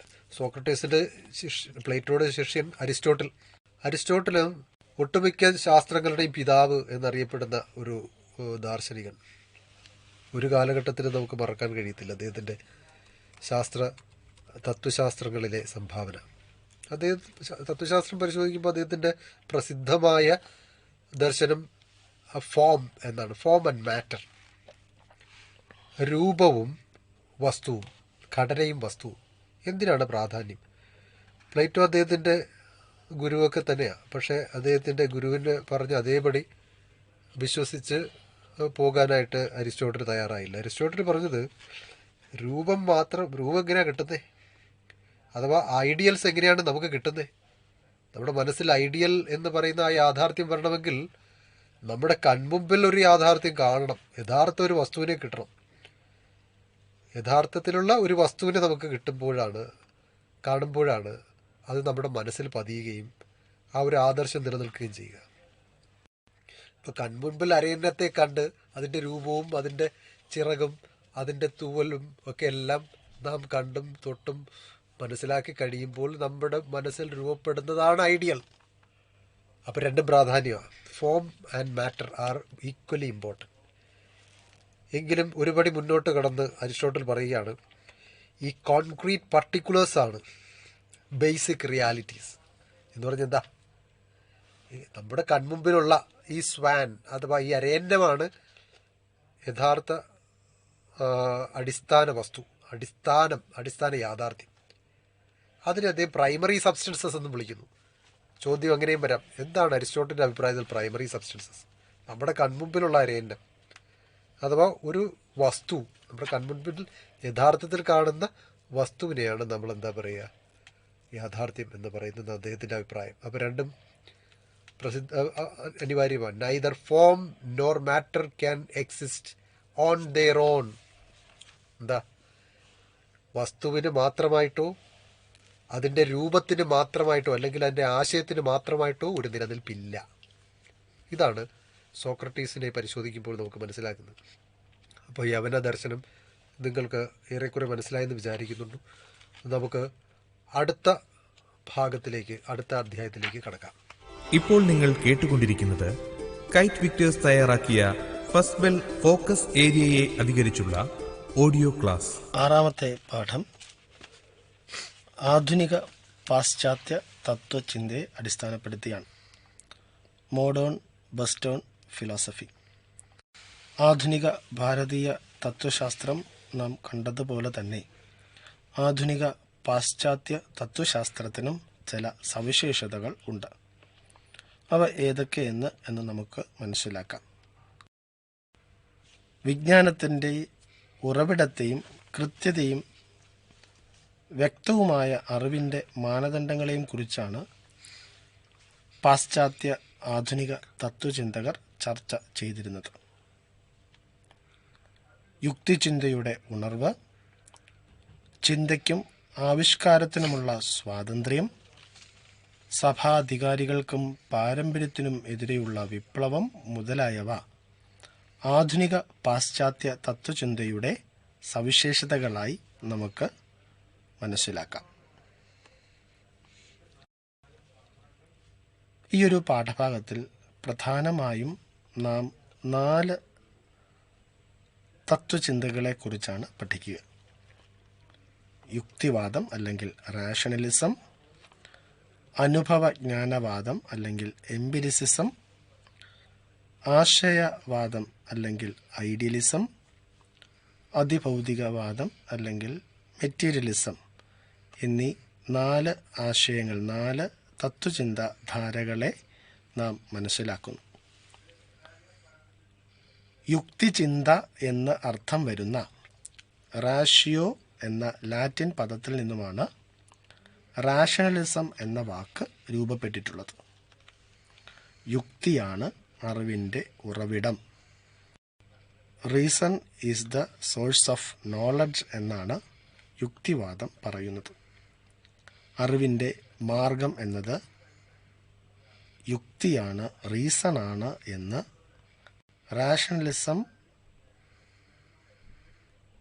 പറയുന്ന അല്ലെങ്കിൽ അതിനോട് ചേർന്നു നിൽക്കുന്ന ചിന്തകർ അവകാശപ്പെടുന്നു. ഇവിടെ 2 വാക്കുകൾ നാം പ്രത്യേകമായിട്ട് മനസ്സിലാക്കണം. ഇന്നേറ്റ് ഐഡിയാസ് അല്ലെങ്കിൽ അപ്രയോരായി ഐഡിയ. ജന്മസിദ്ധമായി മനുഷ്യനിലുള്ള ചില അറിവുകളെ, ആശയങ്ങളെ ആണ് ഇന്നേറ്റ് ഐഡിയാസ് അല്ലെങ്കിൽ അപ്രയോറി ഐഡിയാസ് എന്ന് വിളിക്കുന്നത്. അവ സ്വയം തെളിയിക്കപ്പെട്ടവയാണ്. ഇത് ഏതൊരു മനുഷ്യനിലും ജന്മനാ ഉണ്ട് എന്നാണ് യുക്തിവാദം പറയുന്നവർ അഭിപ്രായപ്പെടുന്നത്, അവർ വാദിക്കുന്നത്. അപ്രയോറി എന്ന വാക്കിൻ്റെ അർത്ഥം അനുഭവത്തിന് മുൻപ് അറിവ് ലഭിക്കുന്നു എന്നതാണ്. അനുഭവത്തിന് മുൻപ് എന്നാണ് ആ വാക്ക് അർത്ഥമാക്കുക. അപ്പോൾ അപ്രയോറി ഐഡിയ എന്ന് പറഞ്ഞാൽ നോളജ് ബിഫോർ എക്സ്പീരിയൻസ്, അനുഭവത്തിന് മുൻപുള്ള അറിവ് എന്നാണ്. റെനെ ഡെക്കാർത്ത് എന്ന് പറയുന്ന ഫ്രഞ്ച് തത്വചിന്തകനാണ് ആധുനിക തത്വചിന്തയുടെ പിതാവായി കണക്കാക്കപ്പെടുന്നത്. ഇന്ദ്രിയാനുഭവത്തിൻ്റെ സഹായമില്ലാതെ ഒരു മനുഷ്യന് അറിവുകൾ സാധ്യമാകുന്നു എന്ന് അദ്ദേഹം വാദിക്കുന്നു. അതിനായി അദ്ദേഹം സ്ഥാപിച്ചെടുക്കുന്ന അദ്ദേഹത്തിൻ്റെ പ്രധാന ചിന്താധാരയാണ് കൊജീത്തോ എർഗോ സും. കൊജീത്തോ എർഗോ സും എന്ന ഈ വാചകത്തിൻ്റെ അർത്ഥം ഞാൻ ചിന്തിക്കുന്നു, അതുകൊണ്ട് ഞാൻ നിലനിൽക്കുന്നു. I think therefore I exist. ഞാൻ ചിന്തിക്കുന്നു എന്നതുകൊണ്ട് ഞാൻ ഉണ്ട് എന്ന് അദ്ദേഹം അസന്ദിഗ്ധമായി പറയുന്നു. ഈയൊരു വസ്തുതയിൽ നിന്നുമാണ് അദ്ദേഹം തൻ്റെ യുക്തിവാദം രൂപപ്പെടുത്തി വരുന്നത്. ഈയൊരു വാദത്തെക്കുറിച്ച് നാം ഇത്രമാത്രം മനസ്സിലാക്കിയാൽ മതിയാകും. രണ്ടാമതായി നാം കാണുന്നത് അനുഭവ ജ്ഞാനത്തെക്കുറിച്ചാണ്, അല്ലെങ്കിൽ എംപിരിസിസം. എംപീരിയ എന്ന ഗ്രീക്ക് പദത്തിൽ നിന്നുമാണ് ഈ വാക്ക് രൂപപ്പെടുത്തിയിട്ടുള്ളത്. ഈ വാക്കിൻ്റെ അർത്ഥം അനുഭവം എന്നാണ്. അതുകൊണ്ടാണ് അനുഭവ ജ്ഞാനവാദം എന്ന് അറിയപ്പെടുന്നത്. അറിവിൻ്റെ ഉറവിടം എന്നത് source of knowledge is experience. അറിവിൻ്റെ ഉറവിടം എന്നത് അനുഭവങ്ങൾ ആണ് എന്ന് ഈ സിദ്ധാന്തം വാദിക്കുന്നു. ഇവരുടെ അഭിപ്രായത്തിൽ അറിവ് എന്നത് അപ്പോസ്റ്റീരിയോറി ഐഡിയാസ് ആണ്. നമ്മൾ അപ്രയോറി ഐഡിയാസ് അല്ലെങ്കിൽ ഇന്നേറ്റ് ഐഡിയാസിനെ കണ്ടു. ഇവിടെ എംപിരിസിസം വാദിക്കുന്നവർ അവർക്ക് അപ്രയോറി ഐഡിയകൾ ഇല്ല, ഇന്നേറ്റ് ഐഡിയകൾ ഇല്ല, മറിച്ച് അറിവ് അപ്പോസ്റ്റീരിയോറി ആണ്. അനുഭവത്തിന് ശേഷം മാത്രമേ അറിവ് ലഭിക്കുകയുള്ളൂ എന്നാണ് ഇത്തരത്തിലുള്ള ആളുകൾ വാദിക്കുന്നത്. ഇതിൻ്റെ പ്രധാന വക്താവ് എന്നത് ജോൺ ലോക്ക് എന്ന തത്വചിന്തകനാണ്, ബ്രിട്ടീഷ് തത്വചിന്തകനാണ്. അദ്ദേഹത്തെ ആധുനിക അനുഭവജ്ഞാനത്തിൻ്റെ പിതാവായി കണക്കാക്കുന്നു. ഫാദർ ഓഫ് മോഡേൺ എംപിരിസിസ്റ്റ് എന്നാണ് അദ്ദേഹം അറിയപ്പെടുന്നത്. അദ്ദേഹം ഇന്നേറ്റ് ഐഡിയാസിനെ അല്ലെങ്കിൽ അപ്രയോറി ഐഡിയാസിനെ അദ്ദേഹം തിരസ്കരിക്കുന്നു. യുക്തിവാദത്തിൻ്റെ ഇന്നേറ്റ് ഐഡിയ എന്ന ആശയത്തെ ജോൺ ലോക്ക് അംഗീകരിക്കുന്നില്ല. ജന്മസമയത്ത് മനുഷ്യ മനസ്സ് ഒരു താബുല റാസ ആണ് എന്ന് അദ്ദേഹം പറയുന്നു. ജന്മസമയത്ത് ഒരു ആശയവുമില്ലാത്ത ശുദ്ധമായ മനസ്സാണ് ഒരു വ്യക്തിക്ക് ഉള്ളത് എന്നതാണ് ഇതുകൊണ്ട് അദ്ദേഹം അർത്ഥമാക്കുന്നത്. താബുല റാസ എന്ന വാക്കിൻ്റെ അർത്ഥം ക്ലീൻ സ്ലേറ്റ്, ഒന്നും എഴുതാത്ത ശുദ്ധമായ പലക എന്നാണ് അത് അർത്ഥമാക്കുന്നത്. ഒരു വ്യക്തിയിലേക്ക് ആശയങ്ങൾ കടന്നു വരുന്നത് അനുഭവത്തിൻ്റെ വെളിച്ചത്തിലാണ് എന്ന് ഇത്തരം ആശയങ്ങൾ ജോൺ ലോക്കിനെ പോലെയുള്ള ദാർശനികർ വാദിക്കുന്നു. അദ്ദേഹത്തിൻ്റെ അഭിപ്രായത്തിൽ 2 തരത്തിലുള്ള അനുഭവ സ്രോതസ്സുകൾ, സോഴ്സസ് ഓഫ് നോളജ് ആണ് ഉള്ളത്. എല്ലാ അനുഭവങ്ങൾക്കും 2 ഉറവിടങ്ങളാണ് ഉള്ളത്. ഒന്ന് സെൻസേഷൻ, സംവേദനം. 2 റിഫ്ലക്ഷൻ, പ്രതിഫലനം. വസ്തുക്കളുടെ സംവേദനത്തിലൂടെ, അനുഭവത്തിലൂടെ നമുക്ക് ചില അറിവുകൾ ലഭിക്കുന്നു. രണ്ടാമത് അവയുടെ പ്രതിഫലനത്തിലൂടെ ആശയങ്ങൾ നമ്മളിൽ രൂപപ്പെടുന്നു, ആന്തരികമായ ആശയങ്ങൾ നമ്മളിൽ രൂപപ്പെടുന്നു എന്ന് അദ്ദേഹം പറയുന്നു. സെൻസേഷൻ ആൻഡ് റിഫ്ലക്ഷൻ, ഇതാണ് അറിവുകളുടെ 2 ഉറവിടങ്ങളെന്ന് ജോൺ ലോക്ക് പറയുന്നു. മൂന്നാമതായി നാം കാണുന്നത് ആശയവാദം അല്ലെങ്കിൽ ഐഡിയലിസം എന്ന ശാഖയാണ്. ഐഡിയലിസത്തിൻ്റെ പ്രധാന ആശയം എന്നതാണ്, അല്ലെങ്കിൽ idea is real, real is ideal or spiritual, mental എന്നൊക്കെയാണ്. ആശയം എന്നത് ആണ് യാഥാർത്ഥ്യം എപ്പോഴും സ്പിരിച്വലാണ്, മാനസികമാണ്, ആശയപരമാണ് എന്ന് വാദിക്കുന്ന തത്വചിന്ത വിഭാഗമാണ്. യാഥാർത്ഥ്യം എന്നത് യുക്തിയാണ് എന്നും യുക്തി എന്നത് യാഥാർത്ഥ്യമാണ് എന്നും അബ്സല്യൂട്ട് ഐഡിയലിസം പറയുന്നു. ഇതിൻ്റെ വക്താവ് ജോർജ് വിൽഫ്രഡ് ഹെയ്ഗൽ എന്ന് പറയുന്ന തത്വചിന്തകനാണ്. അദ്ദേഹം ജീവിതത്തിൻ്റെ എല്ലാ തലങ്ങളിലെയും നിയന്ത്രിക്കുന്നത് യുക്തിയാണ്. The world is guided through reason എന്നാണ് അദ്ദേഹം പറയുന്നത്. അദ്ദേഹത്തിൻ്റെ പ്രധാന സംഭാവനയാണ് ഡയലറ്റിക്കൽ മെത്തേഡ് അല്ലെങ്കിൽ വൈരുദ്ധ്യാത്മിക വാദം എന്നുള്ളത്. അതിനെ ഹെഗേലിയൻ ഡയലറ്റിക്സ് എന്നാണ് അറിയപ്പെടുന്നത്. ഒരു വിഷയത്തെക്കുറിച്ച് വ്യത്യസ്ത വീക്ഷണം പുലർത്തുന്ന രണ്ടോ അതിലധികമോ ആളുകൾ തമ്മിൽ നടത്തുന്ന ഒരു സംവാദനത്തെയാണ് വൈരുദ്ധ്യാത്മക വാദം അല്ലെങ്കിൽ ഡയലറ്റിക്കൽ മെത്തേഡ് എന്ന് പറയുന്നത്.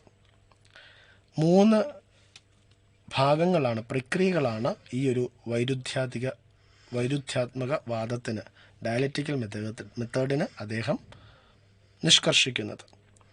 തീസിസ്, ആൻറ്റി തീസിസ്, സിന്തസിസ് എന്നിവയിലൂടെ ഉള്ളൊരു പ്രക്രിയയാണ് ഡയലറ്റിക്കൽ മെത്തേഡ്. ഹേഗലിൻ്റെ വൈരുദ്ധ്യാത്മക വാദത്തിന് 4 തത്വങ്ങൾ അധിഷ്ഠിതമാണ്.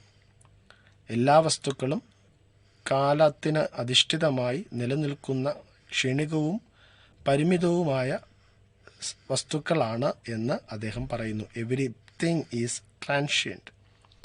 എല്ലാം വൈരുദ്ധ്യങ്ങളാൽ രൂപീകൃതമാണ്. Everything has contradiction, everything has opposites, everything is a contradiction.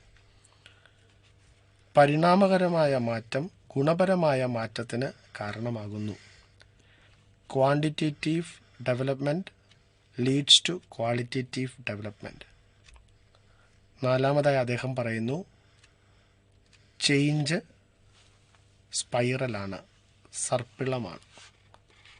Change is spiral.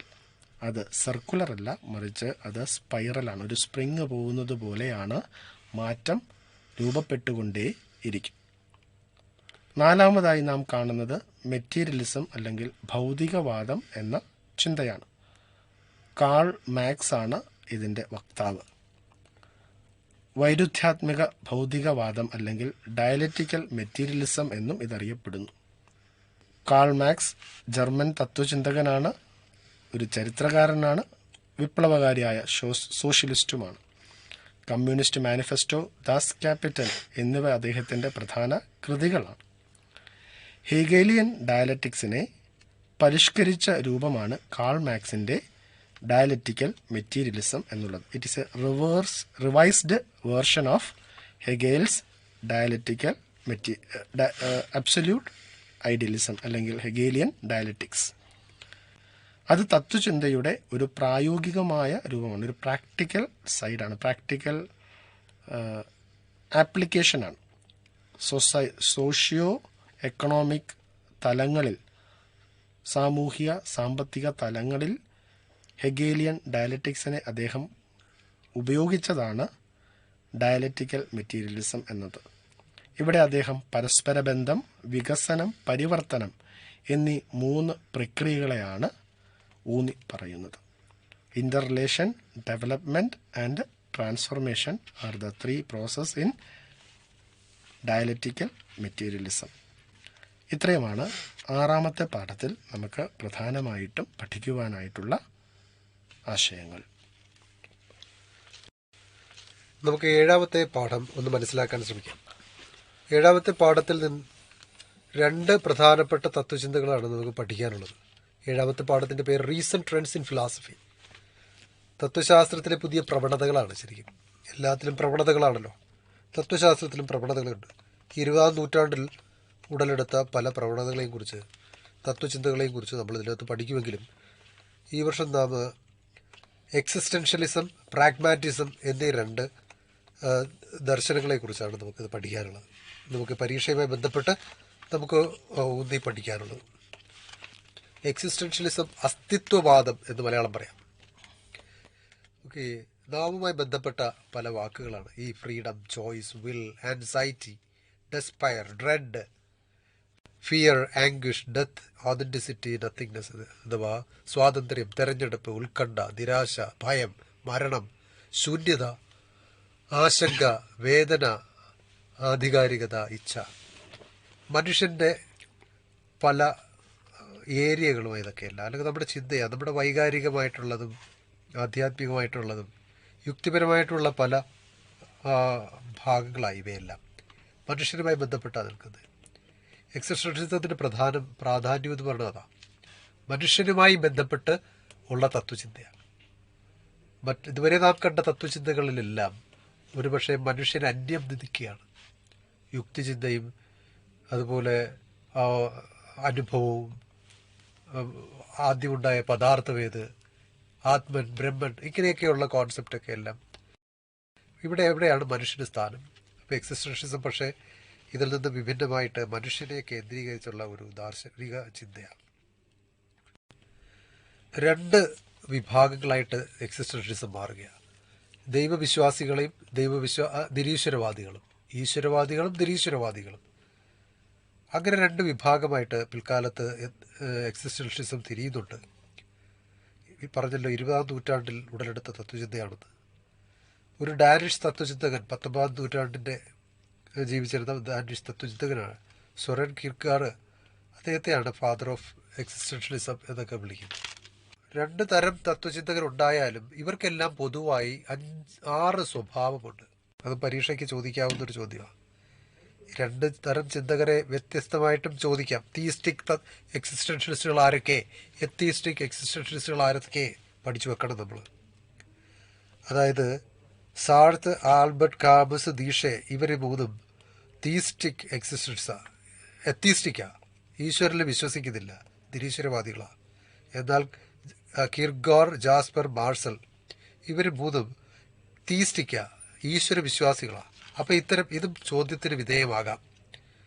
പൊതു സ്വഭാവം പറഞ്ഞല്ലോ, ജനറൽ ക്യാരക്ടർ. എല്ലാ തരം എക്സിസ്റ്റൻഷ്യലിസ്റ്റുകൾക്കും ഇനി പറയാൻ പോകുന്ന 6 പൊതു സ്വഭാവം ഉണ്ടാവും. ഒന്ന്, എക്സിസ്റ്റൻഷ്യൽ എക്സ്പീരിയൻസ്. അതിന് അവരെല്ലാവരും പ്രാധാന്യം കൊടുക്കും. അസ്തിത്വ അനുഭവം, മനുഷ്യൻ്റെ അസ്തിത്വ അനുഭവത്തിന് എല്ലാവരും പ്രാധാന്യം കൊടുക്കുന്നു. രണ്ട് തരം തത്വചിന്തകരും പറയുന്നു എക്സിസ്റ്റൻസ് ഈസ് സുപ്രീം, അതായത് അസ്തിത്വമാണ് പരമമായത്. ഏറ്റവും പ്രാധാന്യം അസ്തിത്വത്തിനാണ്, മനുഷ്യൻ്റെ അസ്തിത്വത്തിനാണ്. മൂന്നാമത് പറഞ്ഞത് എക്സിസ്റ്റൻസ് പ്രിസീഡ് എസെൻസ്, അഥവാ അസ്തിത്വം സത്തയ്ക്ക് മുൻപേ ഉണ്ട്. സത്ത എന്ന് പറഞ്ഞെന്താ? ഉദാഹരണം പറയുകയാണെങ്കിൽ മനുഷ്യൻ എന്ന് പറയുമ്പോൾ ഒരു ഗ്രൂപ്പിനെയാണ് സൂചിപ്പിക്കുന്നത്. എന്നാലോ അതിനു മുമ്പേ ഞാനും ഉണ്ട്, നീയും ഉണ്ട്. എൻ്റെ വികാരങ്ങളും എൻ്റെ ചിന്തയും എൻ്റെ വേദനയും എൻ്റെ സുഖവും എല്ലാം നിലനിൽക്കുന്നുണ്ട്. അപ്പം ഞാനെന്ന വ്യക്തിക്കാണ് ആദ്യം നിലനിൽപ്പ്. അതാണ് എക്സിസ്റ്റൻസ് ആണ് ആദ്യം ഉണ്ടായത്. പ്രിസീഡ്സ് എസെൻസ് പിന്നെ ഉണ്ടായതാണ്. നാലാമത് സബ്ജക്റ്റിവിറ്റി, അസ്തിത്വപരമായ ആത്മസാക്ഷാത്കാരം. വസ്തുനിഷ്ഠമല്ല, ആത്മനിഷ്ഠമാണ് എക്സിസ്റ്റൻസ്. പറഞ്ഞല്ലോ, എൻ്റെ അസ്തിത്വം, ഞാൻ, എൻ്റെ വിചാര ചിന്തകളെല്ലാം ആണ് പ്രധാനമുള്ളത്. അഞ്ചാമത്തത് ഫ്രീഡം ആൻഡ് റെസ്പോൺസിബിലിറ്റി, അഥവാ സ്വാതന്ത്ര്യവും ഉത്തരവാദിത്വവും. അതിന് ഏത് തരം അസ്തിത്വവാദികളും പ്രാധാന്യം നൽകുന്നുണ്ട്. ഡിഗ്നിറ്റി ഓഫ്, മനുഷ്യൻ്റെ അന്തസ്സിനും പ്രാധാന്യം നൽകുന്നുണ്ട്. അപ്പോൾ ഇതെല്ലാം അസ്തിത്വവാദത്തിൻ്റെ സവിശേഷതകളാണ്. നമുക്ക് പ്രധാനമായും വിശദമായി പഠിക്കാനായി രണ്ട് എക്സിസ്റ്റൻഷ്യലിസ്റ്റുകളെ വിശദമായി പഠിക്കാനായിട്ടുണ്ട്. അത് ഒന്ന് കിർഗോറിനെയും രണ്ട് സാർത്തിനെയും. കിർഗോറിനെ പഠിക്കുമ്പോഴത്തേക്കും അദ്ദേഹം ഈ പറഞ്ഞ എല്ലാ അസ്തിത്വവാദത്തിൻ്റെ എല്ലാ സവിശേഷതകളും അംഗീകരിക്കുന്നതോടൊപ്പം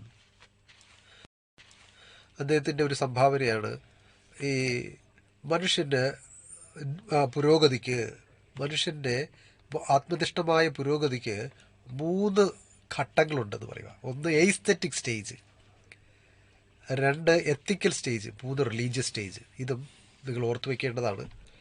ആദ്യം എസ്തെറ്റിക് സ്റ്റേജ്, നമ്മുടെ ഇന്ദ്രിയങ്ങൾക്ക് അടിപ്പെട്ട് ജീവിക്കുന്നൊരവസ്ഥ.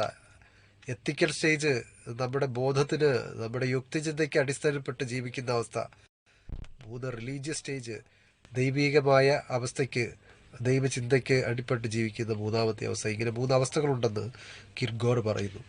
എന്നാൽ സാർത്ര ഒരു നിരീശ്വരവാദിയായ അസ്തിത്വവാദിയാണെന്ന് പറഞ്ഞല്ലോ. അദ്ദേഹത്തെ നാം പരിചയപ്പെടുന്ന അദ്ദേഹത്തിൻ്റെ കഥകളിലൂടെയും കവിതകളിലൂടെയും നോവലിലൂടെയും നാടകങ്ങളിലൂടെയൊക്കെയാണ്. അദ്ദേഹത്തിൻ്റെ പ്രസിദ്ധമായൊരു പ്രസ്താവനയാണ് എക്സിസ്റ്റൻസ് പ്രിസീഡ്സ് എസെൻസ്. ആദ്യമുള്ളത് അസ്തിത്വമാണ്. മനുഷ്യൻ്റെ അസ്തിത്വമാണ് ആദ്യം, അതിനുശേഷമാണ് അവൻ്റെ സത്തയും സത്വവും എല്ലാം എന്ന് സ്ഥാപിക്കുന്ന അത് സാർത്രാണ്.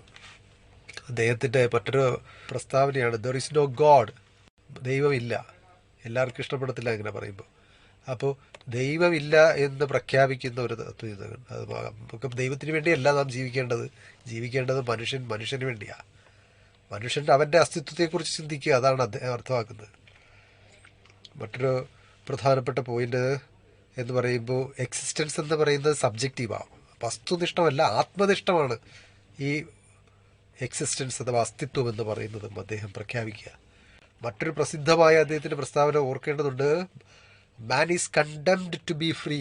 മനുഷ്യൻ സ്വതന്ത്രനാകാൻ വിധിക്കപ്പെട്ടവനാണെന്ന്. അപ്പം സ്വാതന്ത്ര്യം നമ്മുടെ രക്തത്തിൽ ഉള്ളതാണ്.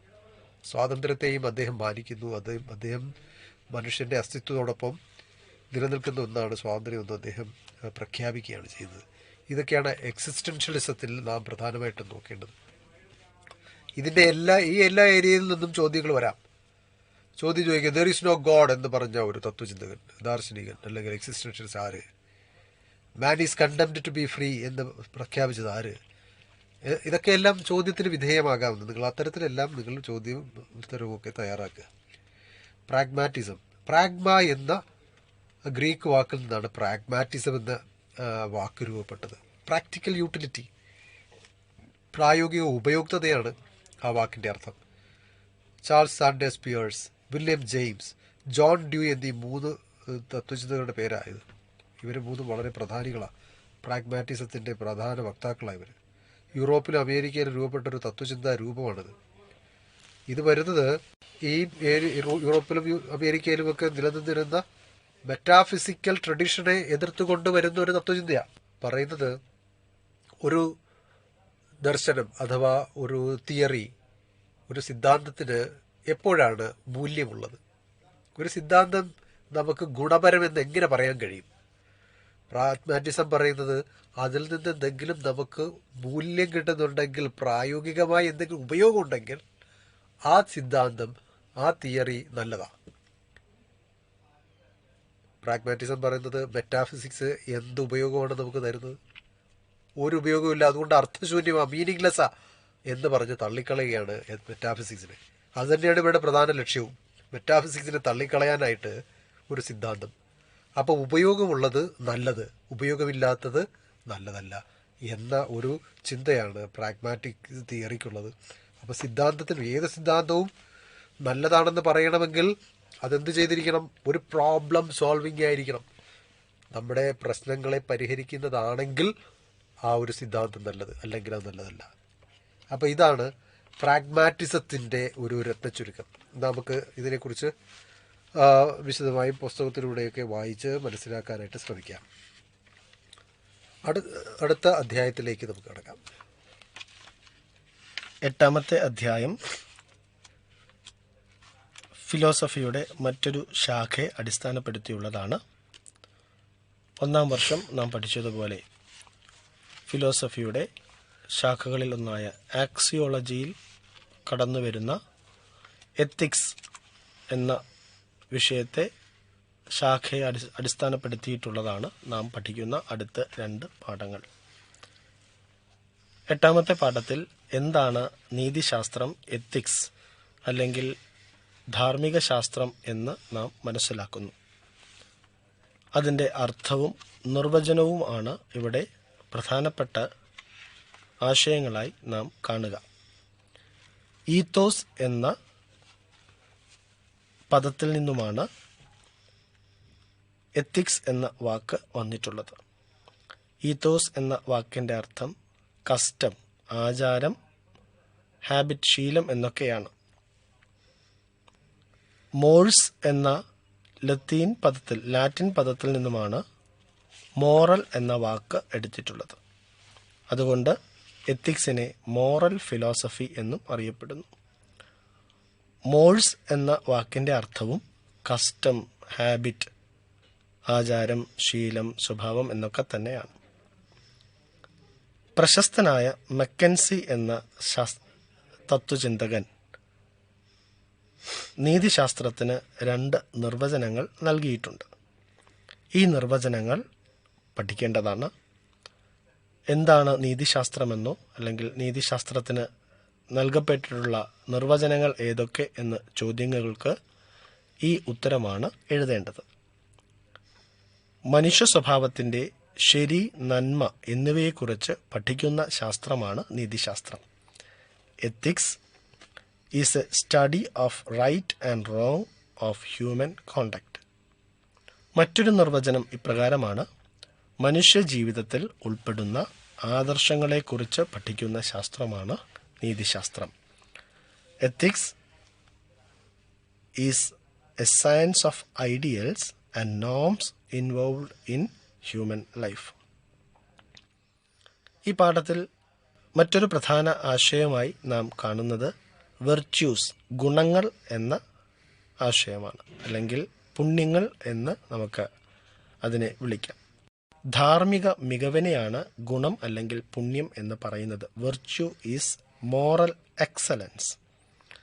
It's A habit of being morally good. ധാർമ്മികമായ സദ്ഗുണം എന്നതാണ് ഇതുകൊണ്ട് അർത്ഥമാക്കുന്നത്. സ്വമേധയാ ശരിയായ പ്രവൃത്തി തിരഞ്ഞെടുക്കുന്ന ശീലത്തെയാണ് ഗുണം അല്ലെങ്കിൽ പുണ്യം എന്ന് പറയുന്നത്. Virtue is a habit of deliberately choosing right action. Habit of deliberately choosing right action is known as virtue. തെറ്റായ പ്രവൃത്തി, സ്വമേധയാ നിരന്തരമായി തെറ്റായ പ്രവൃത്തി തിരഞ്ഞെടുക്കുന്ന ശീലത്തെയാണ് ദോഷം അല്ലെങ്കിൽ പാപം എന്നൊക്കെ പറയുക. Vice. Vice is a habit of deliberately choosing wrong actions. ഈ 2 വാക്കുകൾ, അതിൻ്റെ അർത്ഥം നമ്മൾ പഠിച്ചിരിക്കുക. അടുത്തതായി നമുക്ക് കാണുവാനായിട്ടുള്ളത് പ്ലേറ്റോയുടെ മൗലിക ഗുണങ്ങൾ, പ്ലേറ്റോസ് കാർഡിനൽ വെർച്യൂസ് എന്നതിനെ കുറിച്ചാണ്. കാർദോ എന്ന പദത്തിൽ നിന്നുമാണ് കാർഡിനൽ എന്ന വാക്ക് എടുത്തിട്ടുള്ളത്. ഹിഞ്ചസ് അല്ലെങ്കിൽ വിജാഗരി എന്നാണ് ഈ വാക്കിൻ്റെ അർത്ഥം. മൗലിക ഗുണങ്ങൾ, പുണ്യങ്ങൾ ഓരോന്നും പരസ്പരം ബന്ധപ്പെട്ട് കിടക്കുന്നു. മറ്റെല്ലാ പുണ്യങ്ങളും ഗുണങ്ങളും ഇവയോട് ചേർന്ന് ബന്ധപ്പെട്ട് കിടക്കുന്നു എന്ന അർത്ഥത്തിലാണ് ഹിഞ്ചസ് അല്ലെങ്കിൽ വിജാഗിരി എന്ന അർത്ഥം വരുന്ന കാർഡിനൽ എന്ന പദം ഇതിന് ഉപയോഗിച്ചിരിക്കുന്നത്. കാർഡിനൽ വെർച്യൂസ് എന്ന് ഈ അടിസ്ഥാനപരമായ മൗലിക ഗുണങ്ങളെ, വെർച്യൂസിനെ, പുണ്യങ്ങളെ വിളിക്കുന്നത്.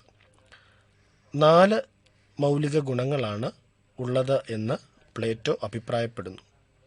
മറ്റെല്ലാ ഗുണങ്ങളും ഇവയ്ക്ക് കീഴിൽ വരുന്നതാണ്, അല്ലെങ്കിൽ ഇവയെ അടിസ്ഥാനപ്പെടുത്തി നമുക്ക് മനസ്സിലാക്കാവുന്നതാണ്. അടിസ്ഥാനപരമായ 4 പുണ്യങ്ങൾ, ഗുണങ്ങൾ, വെർച്യൂസ് എന്ന് പറയുന്നത് ഇവയാണ്: വിവേകം അല്ലെങ്കിൽ വിസ്ഡം, ധൈര്യം അല്ലെങ്കിൽ കറേജ്, ക്ഷമ അല്ലെങ്കിൽ ടെമ്പറൻസ്, നീതി അല്ലെങ്കിൽ justice. Wisdom, courage, temperance, justice, ഇവ 4മാണ് പ്ലേറ്റോയുടെ കാർഡിനൽ വെർച്യൂസ്. ഇവയെക്കുറിച്ചും നമുക്ക് ഒരു ചോദ്യം പ്രതീക്ഷിക്കാവുന്നതാണ്. ഇത്രയും കാര്യങ്ങളാണ് 8ാമത്തെ പാഠത്തിൽ നമുക്ക് പഠിക്കുവാനായിട്ട് ഉള്ളത്. അപ്ലൈഡ് എത്തിക്സ് എന്നുള്ളതാണ് 9ാമത്തെ അധ്യായം. ഈ അപ്ലൈഡ് എത്തിക്സ് പ്രായോഗികമായ നീതിശാസ്ത്രം നമ്മുടെ സമൂഹത്തിൽ, നമ്മുടെ വ്യക്തി ജീവിതത്തിൽ, നമ്മുടെ പരിസ്ഥിതിയിൽ, ഔദ്യോഗിക ജീവിതത്തിൽ ഉടലെടുക്കാവുന്ന ധാർമ്മിക പ്രശ്നങ്ങളെയെല്ലാം അഡ്രസ്സ് ചെയ്യുന്ന ഒരു മേഖലയാണ് ധാർമ്മിക നീതിശാസ്ത്രം അല്ലെങ്കിൽ നൈതികമായ തത്വശാസ്ത്രം. നമുക്ക് ഈ അധ്യായത്തിൽ പഠിക്കാനുള്ളത് സ്കോപ്പ് ഓഫ് അപ്ലൈഡ് എത്തിക്സ്, അതുപോലെ പ്രൊഫഷണൽ എത്തിക്സ്, അതിൽ ടീച്ചർ സ്റ്റുഡൻറ്റ് എത്തിക്സ്, അതുപോലെ തന്നെ പ്രധാനപ്പെട്ടതാണ് എൻവയോൺമെൻറ്റ് എത്തിക്സ്. എന്താണ് സ്കോപ്പ് ഓഫ് അപ്ലൈഡ് എത്തിക്സ്? നമ്മൾ ചിന്തിക്കണം, അനുദിനം ശാസ്ത്ര സാങ്കേതിക വിദ്യയിലെല്ലാം മാറ്റങ്ങൾ വരുക. നമ്മുടെ ഈ അധ്യയന രീതിയിൽ പോലും മാറ്റങ്ങൾ വരുത്തി. എല്ലാ മേഖലകളിലും മാറ്റങ്ങൾ അനുദിനം വന്നുകൊണ്ടിരിക്കുക. ശാസ്ത്രം മാറുന്നതനുസരിച്ച് നീതിബോധവും മാറിക്കൊണ്ടിരിക്കുക. അതാണ് ഈ അപ്ലൈഡ് എത്തിക്സിൻ്റെ സ്കോപ്പ്. ആതുര മേഖലയിലായിരുന്നാലും, വിവരസാങ്കേതിക മേഖലയിൽ, സൈബർ മേഖലയിൽ, മനുഷ്യൻ്റെ കൃഷിയിൽ, ഈ പരിസ്ഥിതിയിൽ എല്ലാം നമ്മുടെ മാറ്റങ്ങൾ, സാങ്കേതിക വിദ്യയുടെയും മാറ്റങ്ങൾ മൂലമുള്ള മാറ്റങ്ങൾ നീതിബോധത്തിനും മാറ്റം വരുത്തുന്നുണ്ട്. അതുകൊണ്ട് അത്രത്തോളം വിശാലമാണ് അപ്ലൈഡ് എത്തിക്സ്. നമുക്ക് ആദ്യം എന്താണ് അപ്ലൈഡ് എത്തിക്സ് എന്ന് നോക്കാം. അങ്ങനെ ഒരു ചോദ്യം പ്രതീക്ഷിക്കാവുന്ന, what is applied ethics? Applied ethics is different from normative ethics. Normative ethics നമ്മൾ പഠിച്ചിട്ടുള്ള, ഇതുവരെ പഠിച്ചത് നോർമാറ്റീവ് എത്തിക്സാണ്. അതിൽ നിന്നും വ്യത്യസ്തമാണ്. ഇതിനകത്ത് പാഠഭാഗത്ത് തന്നെയുള്ള ഒരു നിർവചനം നാം പഠിക്കേണ്ടതുണ്ട്. Applied ethics is a term use to describe attempts to use different methods to identify the morally correct course of action in various fields of life.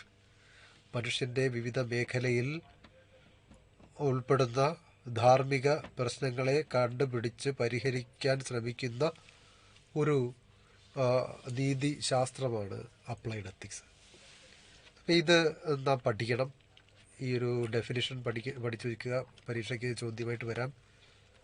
നമുക്കടുത്ത് നോക്കേണ്ടത് അപ്ലൈഡ് എത്തിക്സിൽ ഒരു പ്രധാനപ്പെട്ട ഏരിയ പ്രൊഫഷണൽ എത്തിക്സാണ്. പ്രൊഫഷണൽ എത്തിക്സിൽ പ്രധാനപ്പെട്ട ഒരു വാക്ക് പ്രൊഫഷൻ തന്നെയാണ്. എന്താണ് തൊഴിൽ? Profession അഥവാ തൊഴിൽ എന്താ? ഒരു തൊഴിലിൽ ചില പ്രത്യേക നൈപുണ്യങ്ങൾ സമ്പാദിച്ചവരും ഒരു ശരാശരി വ്യക്തിയേക്കാൾ മെച്ചപ്പെട്ട രീതിയിൽ പ്രവർത്തിക്കാൻ കഴിയുന്ന ഒരു കൂട്ടം വ്യക്തികളുമാണുള്ളത്. തൊഴിൽ ഒരാളെ സൗകര്യപ്രദമായ ജീവിതം നയിക്കാൻ സഹായിക്കുന്നു. അപ്പോൾ തൊഴിലിൻ്റെ ഒരു പ്രത്യേകത അതാണ്. സാധാരണ വ്യക്തികളിൽ നിന്നും വ്യത്യസ്തമായി നൈപുണ്യങ്ങൾ ആർജിച്ചിട്ടുള്ള വ്യക്തികളുടെ ഒരു കൂട്ടായ്മയാണ് തൊഴിൽ. അപ്പോൾ ഈ തൊഴിലിടത്ത് രൂപപ്പെടാവുന്ന ധാർമ്മിക പ്രശ്നങ്ങളുണ്ട്, നൈതിക പ്രശ്നങ്ങളുണ്ട്. അത് പരിഹരിക്കാൻ ഓരോ തൊഴിൽ മേഖലയിലും അതിൻ്റേതായ കോഡ് ഓഫ് കോണ്ടക്റ്റുകളുണ്ട്, നിയമങ്ങളുണ്ട്. ആ നിയമങ്ങളെ രൂപീകരിക്കുകയും അവയെ അവലോകനം ചെയ്യുകയും അവയെ പരിഷ്കരിക്കുകയും ചെയ്യുന്ന ഒരു അപ്ലൈഡ് എത്തിക്സാണ് പ്രൊഫഷണൽ എത്തിക്സ്. നമുക്ക് പാഠഭാഗത്ത് ശ്രദ്ധിക്കേണ്ടത് പ്രൊഫഷണൽ എത്തിക്സിൽ ടീച്ചർ സ്റ്റുഡൻ്റ് എത്തിക്സാണ്. അധ്യാപക വിദ്യാർത്ഥി ബന്ധത്തിലെ നൈതികതയാണ്. നോക്കൂ, കുറേ കാലം മുന്നേ ഉള്ള രീതിയിലുള്ള പഠന ബോധന പ്രക്രിയയല്ല ഇപ്പം നടന്നുകൊണ്ടിരിക്കുന്നത്. ഇപ്പം എത്തിക്സിലും മാറ്റം വരുന്നു. അധ്യാപകൻ അന്ന് ബ്ലാക്ക് ബോർഡും ഒരു ചോക്ക് പീസും ഉപയോഗിച്ച് പാഠപുസ്തകവും മാത്രം ഉപയോഗിച്ച് പഠിപ്പിക്കുന്ന ഒരു കാലഘട്ടം അല്ല ഇപ്പോൾ. വിവരസാങ്കേതിക വിദ്യയുടെ സഹായത്തോടു കൂടെ നിങ്ങളുടെ മൊബൈലിലേക്ക് അധ്യാപകൻ്റെ ക്ലാസ് വരുന്നു, നിങ്ങളുടെ കമ്പ്യൂട്ടറിലേക്ക് അധ്യാപകൻ്റെ ക്ലാസ് വരുന്നു. നിങ്ങൾ വ്യക്തിഗതമായിട്ട് ഈ മൊബൈലും അതുപോലെ കമ്പ്യൂട്ടർ ഉപയോഗിച്ചിട്ട് പഠിക്കുന്നു.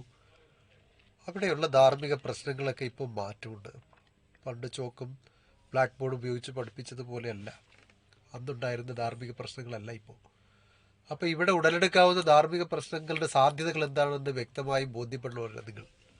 അപ്പോൾ അത്തരത്തിൽ അധ്യാപക വിദ്യാർത്ഥി ബന്ധം, അധ്യാപകനും രക്ഷിതാവും തമ്മിലുള്ള ബന്ധം, അധ്യാപകനും തമ്മിലുള്ള ബന്ധം, അധ്യാപകന് വിദ്യാലയത്തോടുള്ള ബന്ധം, ഇത്തരത്തിലുള്ള എല്ലാ പ്രശ്നങ്ങളെയും, നൈതിക പ്രശ്നങ്ങളെയും പഠിക്കുകയും അവയെക്കുറിച്ച് പുതിയ വിചിന്തനങ്ങൾ നടത്തുകയും ചെയ്യുന്ന ഒരു ധാർമ്മിക മേഖലയാണ്, ഒരു നീതിശാസ്ത്രമാണ് അധ്യാപക വിദ്യാർത്ഥി അല്ലെങ്കിൽ ടീച്ചർ സ്റ്റുഡൻ്റ് എത്തിക്സ് എന്ന്. മറ്റൊരു പ്രധാനപ്പെട്ട മേഖല അപ്ലൈഡ് എത്തിക്സിൽ നാം പഠിക്കേണ്ടത് എൻവയോൺമെൻ്റൽ എത്തിക്സാണ്.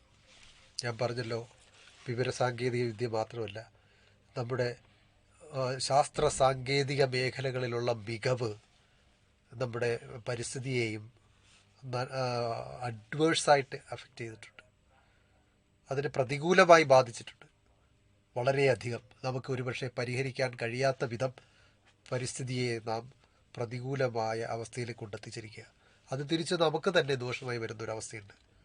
അപ്പോൾ ഈ പശ്ചാത്തലത്തിൽ പരിസ്ഥിതിയെ സംരക്ഷിക്കുക എന്ന ലക്ഷ്യത്തോടു കൂടെ നമുക്കൊരു സ്വയം നിയന്ത്രണം, ഒരു ആത്മപരിശോധനയ്ക്ക് വിധേയമാക്കത്തക്ക ഒരു നൈതിക സമ്പ്രദായം രൂപപ്പെടുത്തേണ്ടതുണ്ട്. അപ്പോൾ പരിസ്ഥിതിയുമായി ബന്ധപ്പെട്ട നൈതികതയെക്കുറിച്ച് ചർച്ച ചെയ്യുന്ന ഈ നൈതിക ശാസ്ത്രമാണ്, ധാർമ്മിക തത്വശാസ്ത്രമാണ്, പാരിസ്ഥിതിക നൈതിക ശാസ്ത്രം അഥവാ എൻവിയോൺമെൻ്റൽ എത്തിക്സ്.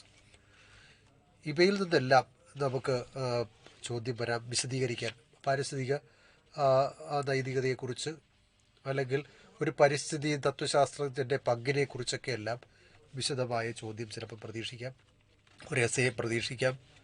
അവയിൽ നിന്ന് ചെറിയ 2 മാർക്കിനോ അല്ലെങ്കിൽ മറ്റ് മാർക്കുകൾക്കോ ഉള്ള ചോദ്യങ്ങളെല്ലാം നമുക്ക് പ്രതീക്ഷിക്കാവുന്നതാണ്. നമുക്ക് തുടർന്നുള്ള ക്ലാസ്സിലേക്ക് ശ്രദ്ധിക്കാം. അവസാനത്തെ അധ്യായമായ റിലീജിയസ് ഫിലോസഫിയെക്കുറിച്ച് നമുക്ക് ശ്രദ്ധിക്കാം. 10ാമത്തെ അവസാനത്തെ അധ്യായമാണ് മത തത്വചിന്ത അല്ലെങ്കിൽ ഫിലോസഫി ഓഫ് റിലീജിയൻ. ഇവിടെ നാം റിലീജിയൻ അല്ലെങ്കിൽ മതം എന്ന വാക്ക് രൂപപ്പെട്ടത് എങ്ങനെയെന്ന് മനസ്സിലാക്കുന്നു. റിലീജിയൻ മതത്തിന് നൽകുന്ന നിർവചനം എന്ത് എന്ന് നാം അറിയുന്നു. മത തത്വചിന്ത എങ്ങനെയാണ് ദൈവശാസ്ത്രത്തിൽ നിന്നും വ്യത്യസ്തമായി നിൽക്കുന്നത് എന്ന് മനസ്സിലാക്കുന്നു. ഒന്നാമതായി, റിലീജിയൻ എന്ന പദം രൂപപ്പെട്ടിട്ടുള്ളത് റേ ലഗാരെ എന്ന 2 ലത്തീൻ പദങ്ങളിൽ നിന്നുമാണ്. റേ ലഗാരെ എന്നീ വാക്കുകളുടെ അർത്ഥം കൂട്ടി യോജിപ്പിക്കുക അല്ലെങ്കിൽ ടു ബൈൻഡ് ടുഗെദർ എന്നാണ്. അപ്പോൾ റിലീജിയൻ എന്ന പദം അർത്ഥമാക്കുന്നത് കൂട്ടി യോജിപ്പിക്കുക എന്നതാണ്. പ്രശസ്തനായ തത്വചിന്തകൻ പോൾ ടില്ലിക്കിൻ്റെ അഭിപ്രായത്തിൽ റിലീജിയൻ എന്നത് it is a man's ultimate concern for the ultimate, പരമസത്യത്തെക്കുറിച്ചുള്ള മനുഷ്യൻ്റെ ആത്യന്തിക വിചാരമാണ് മതം എന്ന് പ്രശസ്തനായ തത്വചിന്തകൻ പോൾ ടില്ലിക് പറയുന്നു. മത തത്വചിന്ത എങ്ങനെയാണ് തത്വശാസ്ത്രത്തിൻ്റെ ഭാഗമായിരിക്കുന്നതും അത് ദൈവശാസ്ത്രത്തിൽ നിന്നും വ്യത്യസ്തമായിരിക്കുന്നത് എന്നും നമുക്ക് മനസ്സിലാക്കാം. Philosophy of religion is a branch of philosophy and it is not a branch of theology. ദൈവശാസ്ത്രത്തിൻ്റെ ഒരു ഭാഗമല്ല, മറിച്ച് അത് തത്വചിന്തയുടെ ഒരു മേഖലയാണ്. വിവിധ മതാനുഭവങ്ങളുടെയും മൂല്യങ്ങളുടെയും ബൗദ്ധികവും യുക്തിസഹവുമായ വ്യാഖ്യാനമാണ് ഫിലോസഫി ഓഫ് റിലീജിയൻ അല്ലെങ്കിൽ മത തത്വചിന്ത നടത്തുന്നത്. It is an intellectual and logical approach of various religious experiences and values such as God, faith, prayers and tradition. പാരമ്പര്യങ്ങളെക്കുറിച്ചും വിശ്വാസത്തെക്കുറിച്ചും പ്രാർത്ഥന രീതികളെക്കുറിച്ചും ദൈവമെന്ന ആശയത്തെക്കുറിച്ചും എല്ലാം യുക്തിപരമായി ബൗദ്ധികമായി നടത്തുന്ന ഒരു വ്യാഖ്യാനമാണ്, ഒരു അന്വേഷണമാണ് ഫിലോസഫി ഓഫ് റിലീജിയൻ. എന്നാൽ ദൈവശാസ്ത്രം എന്നത് ഒരു പ്രത്യേക മതത്തെക്കുറിച്ചും അതിൻ്റെ അനുഷ്ഠാനങ്ങളെക്കുറിച്ചും പഠിക്കുകയും വ്യാഖ്യാനിക്കുകയും ചെയ്യുന്നതാണ്.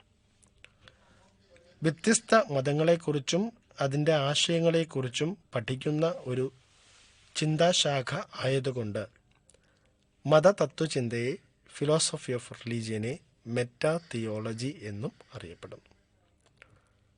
ഇത്രയും കാര്യങ്ങളാണ് നമുക്ക് 10ാമത്തെ അധ്യായത്തിൽ പഠിക്കുവാനായിട്ട് ഉള്ളത്.